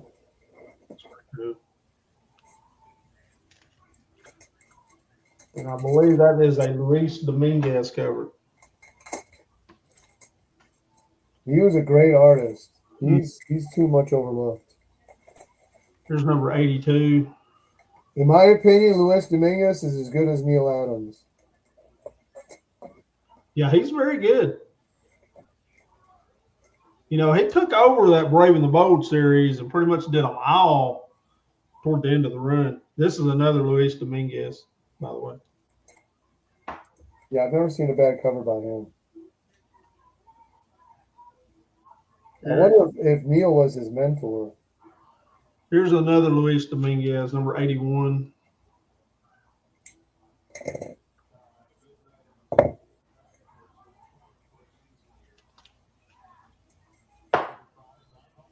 And Unexpected number 200. You know how I like these milestone issues.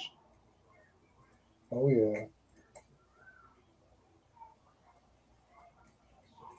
And that is Ross Andrew and Dick Giordano on that cover.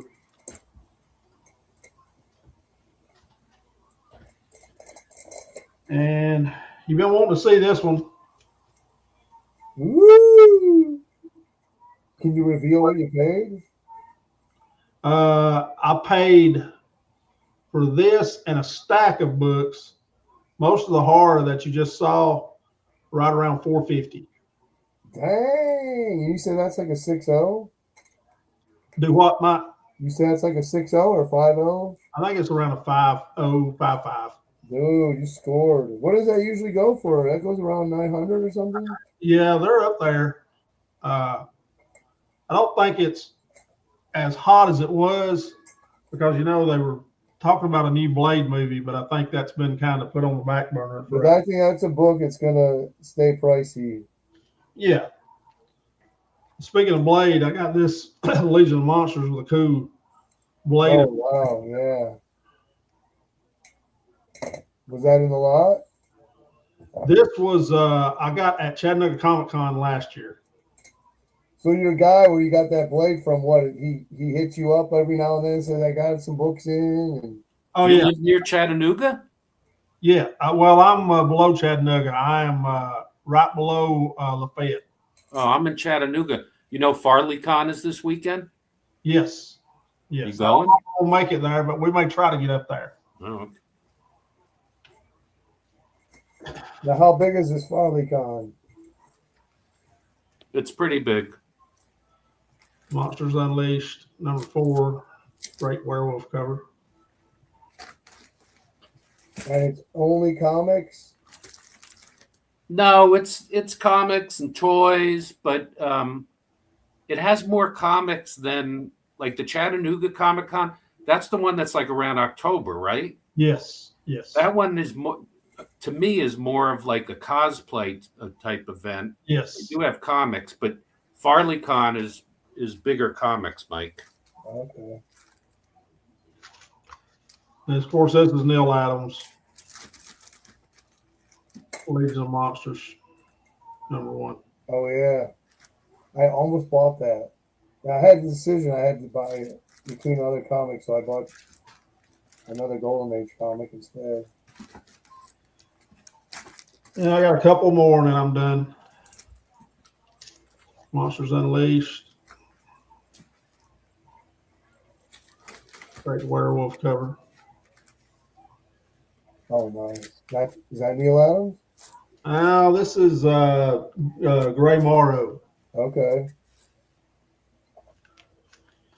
And then the last one, probably one of my favorite werewolf covers, is Haunt of Horror. I don't know what number this is.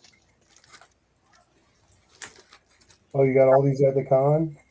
That's cool. This one I got off of eBay. This has got everything. You got your skull, you got your damsel in distress, you got your full moon, you got your werewolf. So you searched it up looking for it?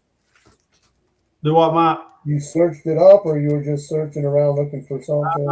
I saw this book somewhere. I think maybe on a YouTube video. Oh, okay. And I think I got this one off of eBay. I'm always curious how collectors' minds work when they're looking for books. I see a lot of stuff from a lot of you guys that do YouTube videos. Yeah. And I'm like, yeah, I get that book right there. In fact, I'd love to have that Gunsmoke book with the Skull Indian. Oh, I'll bet you would. So go ahead and get your heart right, and we'll make a trade.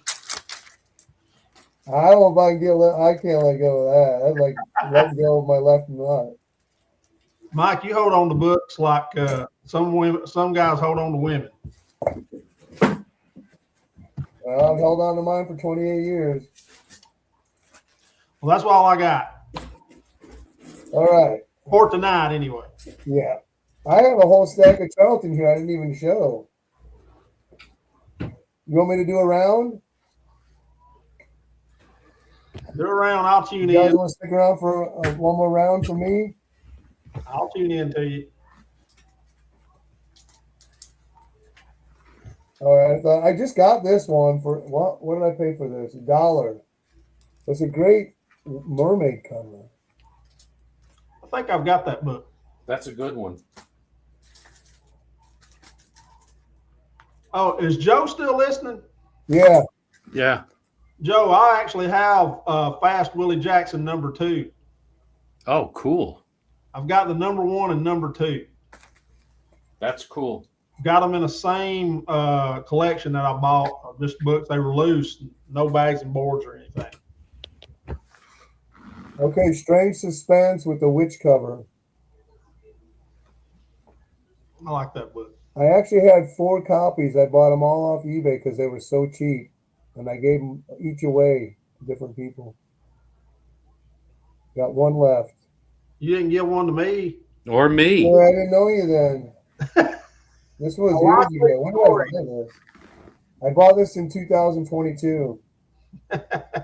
So I don't know if you've ever seen this. This is a shark cover you might have never seen.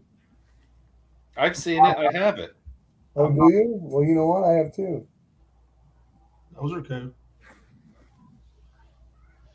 And this is a Wayne Howard cover. I think there's even a variant of that, like the Modern Comics reprint. Oh, is there? I'll be looking for that. I think so. Let me see. I got these both from Webster. One for 10, one for 8. Have you ever seen this one, Scary Tales? It has the superhero Meet the Dragon Force. That's cool. This is one that I seen on Metarog's channel. I'm like, man, I gotta find that. And I found it for $3 at a flea market. Did you buy Charlton comics when you were younger? I didn't know. I didn't either. I did.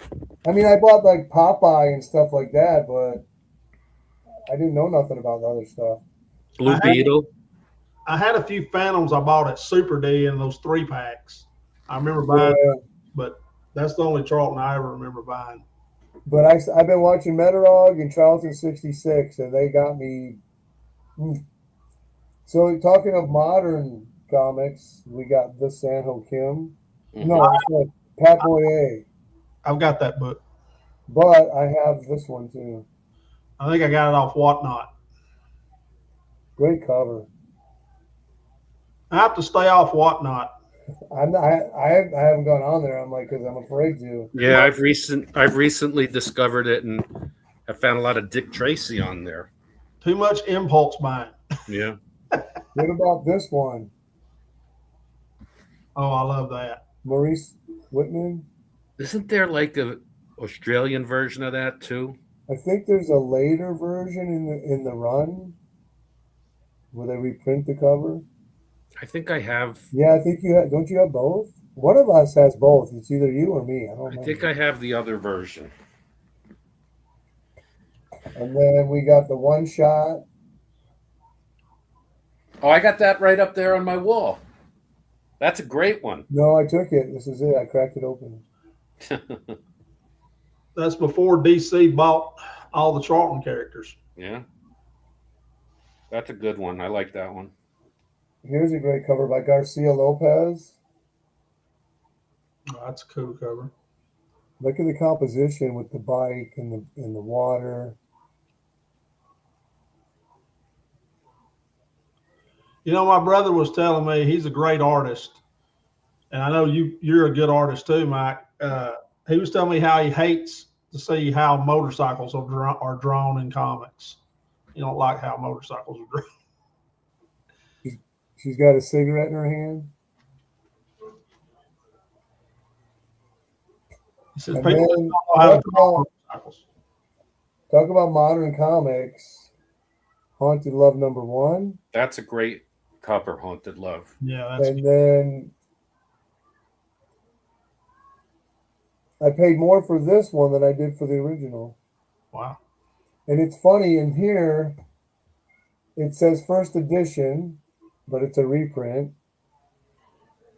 And then inside the cover it says reprinted from Haunted Love #1, April 1971. But this wasn't actually printed till 1973. Isn't that cool? This book got pricey. I didn't even know it was pricey until somebody showed it. I can't remember who. Is that the first Ghostly Tales? Yeah. That's why. And it's got the Nazi, and Mm-hmm. I had no idea. I don't even know where I bought this. Well, it's crazy. Like all of these Charlton horror suspense ones are going through the roof now. Like the title. You know how much this thing cost me? Yeah, $22. No, I wish. $120. What number is that? Last issue, #7. I got the Foxhole 1 up here. Okay, I'll trade you. All right, done deal. Here's a high grade book. This is pretty cool. Special comic coloring pages, center section. If Joe's that easy to work with, I'm gonna come see him in Chattanooga. Flintstone Summer Vacation, #8.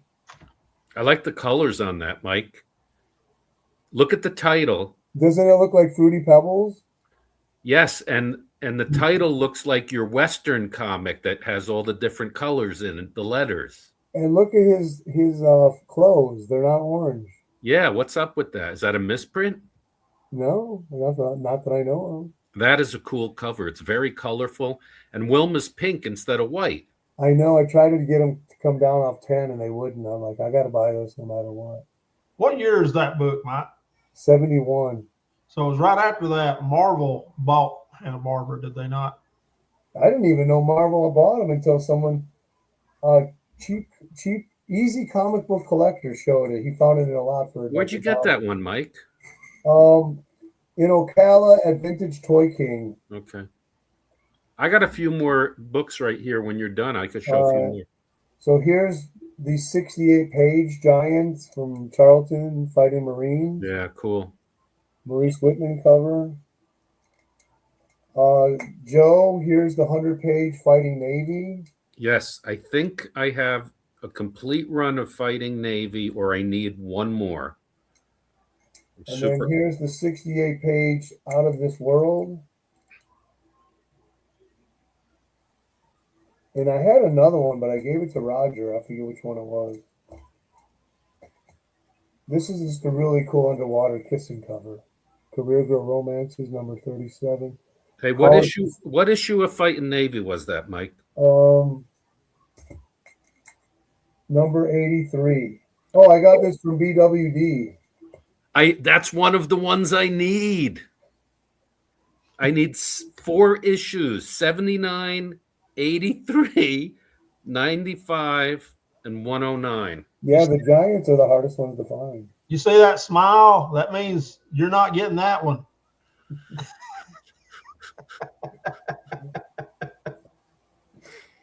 Oh, you guys are funny. Oh.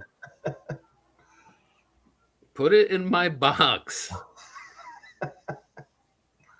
Joe, you might get it. I don't know. I got to mull it over. I got to mull a little bit. Mail him your arm and leg, Joe. Yeah. Well, it's not gold. Is it Golden Age? No, it's not Golden Age. So that's in your favor.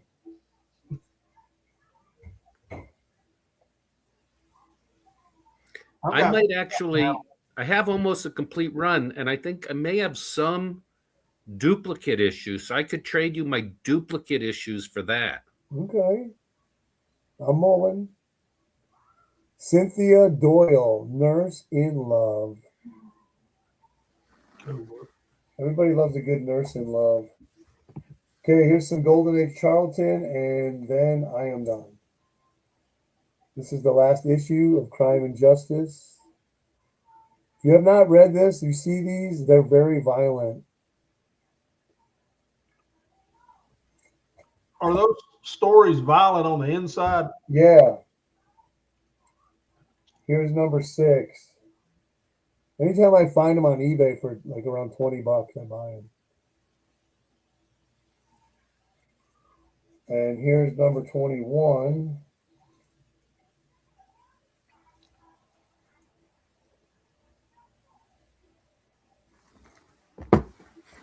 And here's number 1, high grade. I don't know how you ever see these for $20. Not much anymore. I mean, this was a couple of years ago. I'll take that X-Men off your hands, Mike. Before COVID, shoot, dude. I'm trying to get the reprint issue, 89 or whatever it is, and they want more than I paid for this one. I got lucky on this. I got a high grade off eBay for $65 shipped. That's a good issue. Yeah, that's a Great. really cool Have cover. you ever read the letter pages in here? There's something in there. I can't remember what it is. Tell me. I did a video on it. The guy wrote in, he's like, "Oh, I love your new character that Jack Kirby created, Eunice." Yeah. And the editor's like, "What are you talking about? We would never name a villain that. That's like he has reference to the anus."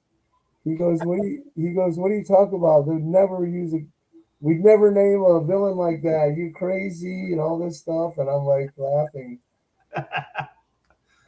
The editor had no idea. They just created the character like 2 years earlier. But yeah, that's a good issue. Anyways, that's all that I got. Oh, wait, I didn't show this one. Did I show it? Yeah, I showed it. Yeah. I can't wait to read it. I've never seen this one before. All right. Joe said he's got a few more things. Yeah, I just got a few more. I noticed they were sitting right here. I've been organizing my comics, and I went through a box of comics I had since I was a kid, and I found this one. I've got that issue. Isn't this like the first appearance of something? It's the first Dino Mutt, and I can't remember what's the guy's name. Falcon, right? No, because I have Scooby-Doo number 1, and that's first appearance of Dynamite. Then this is first Falcon. It's, It might it's be for for something. solo if it's number one.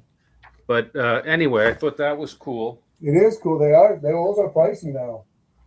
This is a anti-communist comic book. That's cool. Yeah. Oh yeah, you sent me.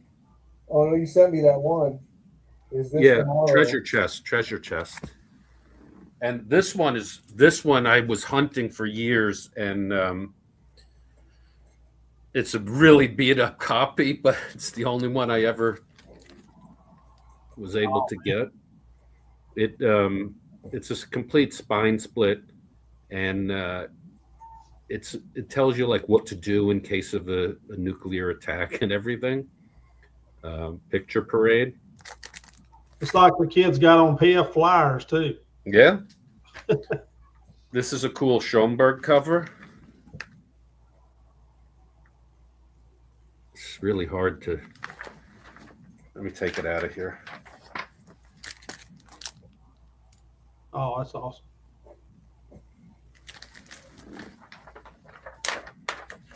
And this is like from the underground adult comic scene. Dope and Dan. Robert Crumb. Yeah, I think it's Ted Richards from 1972. This is the first issue. And then Smoking I got Dan, this. you got it rolling smoking when you're reading that. You're right. This is the first Dr. Solar. That's cool. Oh, cool. Yeah.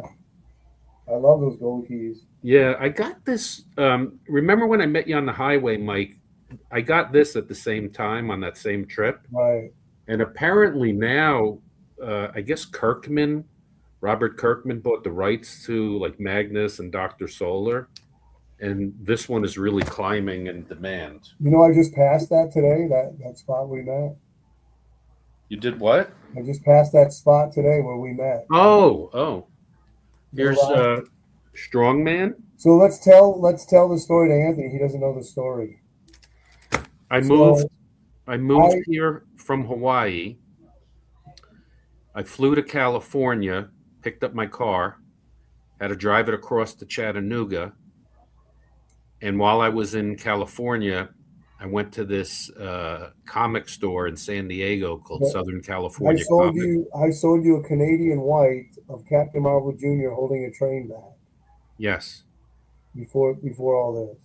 And it was this comic store was unbelievable. As like the golden age that they had, it was unbelievable. They had boxes and boxes that you could dig through. Like all these comic stores have more modern stuff. They had boxes of golden age you could dig through, a whole table. And I went nuts and I was calling Mike on the phone. I'm like, hey, they got this. Do you want that? And wound up buying maybe about 20 comics at this place and just couldn't leave them behind. Even some of them, like that Ghost Rider, Mike, I think Ghost Rider number one. He gave me Ghost Rider 1. Golden Age. I'm driving across country to Chattanooga, and Mike's calling me, and we're chatting and everything. And one day he calls me, and he's like, "Are you there yet?" I'm like, "Where are you?" And yeah, he's like, I'm in Little Rock. No, I'm still driving. He says, "Where are you?" I said, "I'm just outside of Little Rock, Arkansas." And he says, "I'm just outside of Little Rock, Arkansas right now." He says, "Where exactly are you at?" I said, I'm on the I-40 heading east, and I'm at mile marker 190. Mike says, I'm at mile marker 189. And, how I was ahead of you? 1 mile ahead of me. And so he says, I'm pulling off at the next exit. So he pulled off. It was like 187 or something. And he pulls off. And we met up and exchanged. I gave him a bunch of comics I had picked up for him. And he's like, "Well, I owe you money. Do you want some of these comics?" I'm like, "Sure." Yeah. Now he kind of regrets the stuff he gave me. So yes, some of them. You guys are who Leanne Womack wrote that song about, A Little Past Little Rock. Yeah, that's right. That's right. But Joe just seen my channel, and then he commented on the channel, and I reached out to him. Same like you. I reached out to you. And I was thinking the other day, I have only one friend that actually reads comics that's not part of YouTube. All the other friends that I have, I met through YouTube, and I've gone and met them and hung out. And trying to get over to Anthony's way eventually. He's not far from you either. Yeah, no, it's pretty close. We got to do a road trip soon. In fact, I think I'm going over to Dalton Fantasy Factory. You ever go over there, Joe? To what is it? What factory? Dalton Fantasy Factory on the main. Yes, I've been there. They have pretty good stuff. Yeah. They Okay, I got that book that I traded with Mike that has the first Wile E. Coyote for it. Paid $5 for it. And I got it. I think I still have it right here on my desk. And I have it out to read. I've got to go back there. I forgot about that. I live in Chattanooga. I just drive like an hour or It's two. sitting right here, Anthony. That's it. Waiting for me to read it. Yeah. I paged through it already. Yeah. I guess you go to Infinity Flux a lot. I do. Yeah. Good. That's a good shop. I was telling Mike about it today. It's the best one in Chattanooga. There's a place called B&M Entertainment. Mm-hmm. They have more moderns. They have a lot of comics, but mostly modern stuff. There's So I another got- place called Epicos. I They're got 3 pretty to go good, while you talk. but Infinity Flux is the best. Yeah. Oh, there it is. Here you $5 at the flea market. Yeah, that's good. And then here's a really hard one to get out of this run. Bondage cover. Oh yeah. There's another one on your list, Anthony, the Hooded Horseman. I've got a Hooded Horseman over there. It's a train cover. It's Western. Oh yeah. Didn't I help you get that one? You might have. And then another really hard one to get. Every time I show this on, That one I've been looking for since you there's first one on showed it. eBay right now, graded. I All forget right. how much they want for it. I like 500 Let me go bucks. check it out, because the two I've been looking for is that one and the one you showed earlier with the skeleton Right. Western. There's another one in this run. I think it's where the guns are crossed and they're smoking, which might be easier to find. It's a cool cover though. Jimmy This Wake. is the last. Every time I show this or post to people, are like, I've been looking for that one for years. How much you want for it? What's the number? This is number 18. All right. Gil Kane. All right, guys. Well, I'm fixing to All right, Anthony. All right. for inviting me, Mike and Joe. It was nice meeting you. Yeah, you too. Joe, check out his channel. I'm telling you, you'll like everything he shows. I will. All right, guys. Well, I'll see All right. you. Give the little boy a hug for me. I'll do it. All right, take care. And the big one whenever you see him. Yep, there it is. How much do they want for it? 560. Yeah, $505.99. Best offer. My wife's like, you can't remember this. How much did you pay for that comic? And I tell her, she goes, how can you remember that? Thanks, Jackson. Oh, I didn't announce a winner. I don't know. I chose I Am One of Us. I don't think he's still here, but I'll have to reach out to him. I Am One of Us. If you are still here, you won the package. And contact me on Instagram or I'll try to get a hold of you. We got 9 people watching. I Am One of Us. Let me know if you're around. If anybody sees him, let him know he won. Go to my Instagram, leave his address. Otherwise, I'll have to give it to him on another stream.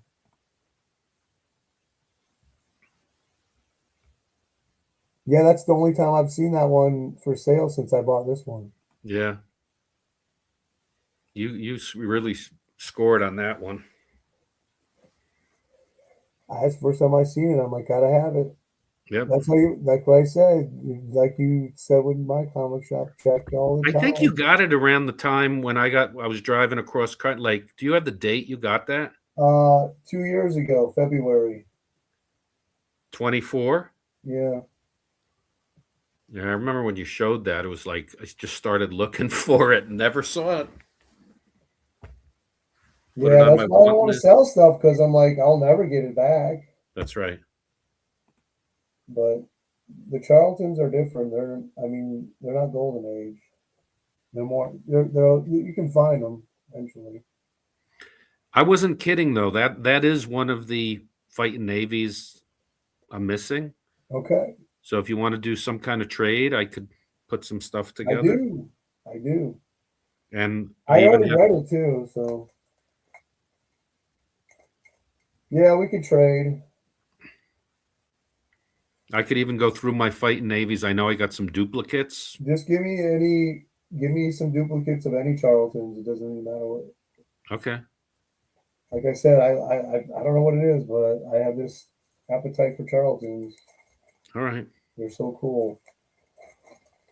I don't know. I'll go through my Charltons and see what duplicates I have. And I'm going to the Comic-Con tomorrow. Right. And I'll see if I find anything there. For me, what it is like when you read an old comic, it's like you get to experience in kind of that time period. Yeah.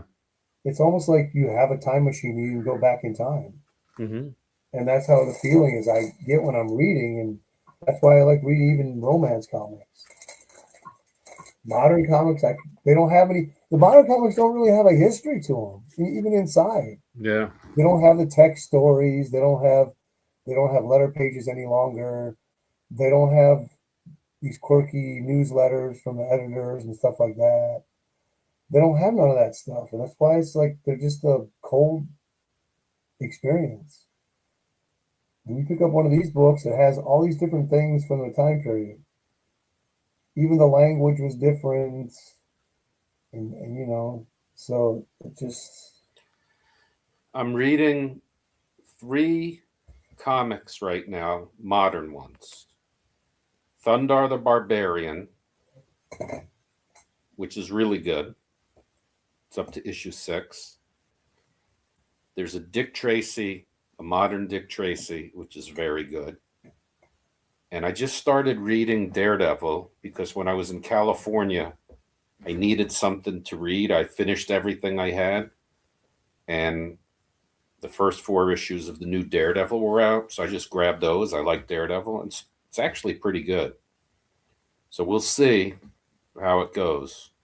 I actually finished reading the first 5 issues of Absolute Wonder Woman. I mean, it wasn't bad, but it was lacking. I'm not going to get sucked into the Absolute. They could have added more to. There was no narration through the whole thing. I mean, the premise was good. The writing wasn't bad, but like I said, it was just they could have done so much more to make it a fuller story for the comic. And that's what I don't like about modern comics. It's like there's no narration. There is a little bit of what is it called? Like side stories where they back and forth kind of. So that's what was good about these absolutes. They're adding that subplots to them. Yeah. That's lacking in a lot of modern writing. But no narration. I don't understand this idea that they have where they don't use that as a technique anymore in writing comics. Did you see the new thing that Marvel's going to be doing? The Midnight. They call it Midnight. They're taking the characters. I think it's kind of their response to the Absolute. Yeah, that's probably what I was thinking. And they're taking the characters and they're turning them into like horror stories. So like I think the X-Men are like vampires, and Spider-Man is like it's a different kind of spider. All they have to do is just write good. It doesn't even matter. It could be the woke shit. As long as they wrote good, Yeah. you'd be hanging on your edge of your seat, wanting to see what's going to happen. They come up with all these like concepts. Just write good. That's all you got to do. Just find the right writers that are good writers. I think like I don't think the woke shit is good. Like for instance, you want powerful women, right? Well, you've got them all over the place. You've got Mademoiselle Marie. You've got the Black Cat. You've got Wonder Woman, right? Right? Yeah, that's a good one. And you don't have to I don't like woke, but if the writer is good, you're gonna want to read it. Yeah. Because he's gonna know how to pull you in and keep you engaged and keep you guessing, and that's so really, yeah, I don't care about certain topics, but if your writer is good and you like to read, you're gonna want to read it. Yeah. But I don't know what it is with these companies that they understand that and just don't want to do it, or like I always say with the Absolute Batman, anytime you write Batman, how he was created, it's going to be fascinating. You're going to want to read it. And that's all they did is kind of went back to the beginning where he's solo, he's brutal. And then you want to read that because that's how the character that was meant to be. That's the Batman. So are you reading Absolute Batman? I'm going to pick up some more third, fourth prints, whatever I can get from Todd, because I got those number ones, but I already read it. I didn't realize because I picked up Noir, Absolute Batman Noir number one, thinking it was Batman number one, I'm trying to sneaky on eBay, and I found it for cheap. But when I got it and read it, I loved it. But I realized it's just issue one. It's the same story. So I read it again, and I'm like, I already read this.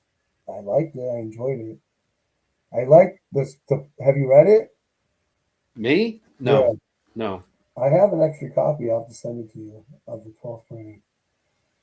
There's just one part in there where Alfred's working for MI6, and he's tracking Absolute Batman.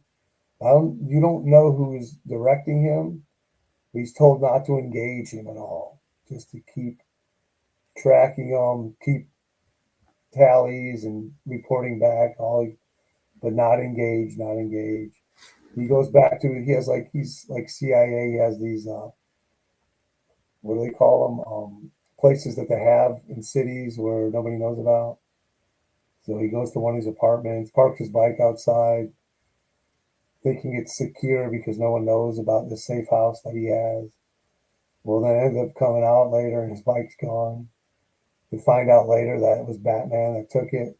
He knew that he was there. And they fight at the end, and then Batman starts driving towards the window on a skyscraper, and Alfred's like, he's gonna die. There's no way he can survive that. And it breaks. He goes through the glass, and when he runs to the window, he's like, where did he go? And it was pretty cool. Yeah, I liked it. Yeah. The art is weird, but because the story writing is so skewed, it fits. Did they flip Joker and Batman like Joker's the millionaire living in a mansion? I don't know. I haven't got that far. Oh, okay. I've only read issue one. I stumbled across a channel, and this guy reviews Absolute Batman like every issue as it comes out, and he like puts the pages up and they flip, and he kind of tells you the story. It's a pretty good channel. If you ever can find on the dollar bin, I Am Batman number one. That's the black guy. I forget his name. He's the son of the black guy who worked for Wayne Industries, Wayne Foundation. Oh yeah.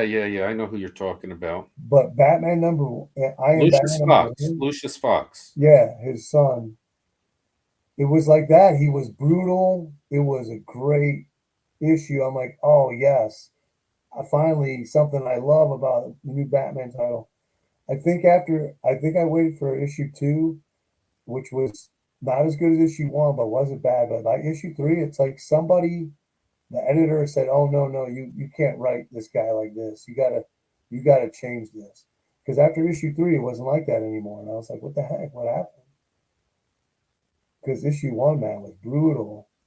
He come flying through the alley. Some bad guys grabbed him while he was going by like 60 miles an hour, dragging him across the concrete, slam him against the wall. Ripped off. It was good. I don't remember it, but I remember reading it going, wow, I like this. And then all of a sudden, by issue 3, it was like a totally different character. It wasn't woke enough. It was, I guess, that's what it felt like. But anyways, well, it's getting late, brother. I know it's almost midnight for you. Yeah. Appreciate it. It was fun. Another one under our belts. All right. Hopefully you'll get the bug and do some edited videos. Once I get this room finally set up, I might be able to. Like it's now it's a wreck again because I got comics all over the place. But I showed that one digest I got. I'd like to hear how it went at the con. Yeah, I'll let you know. I'll let you know. I'll talk to you tomorrow night. All right. Bye. All right. Have a good one.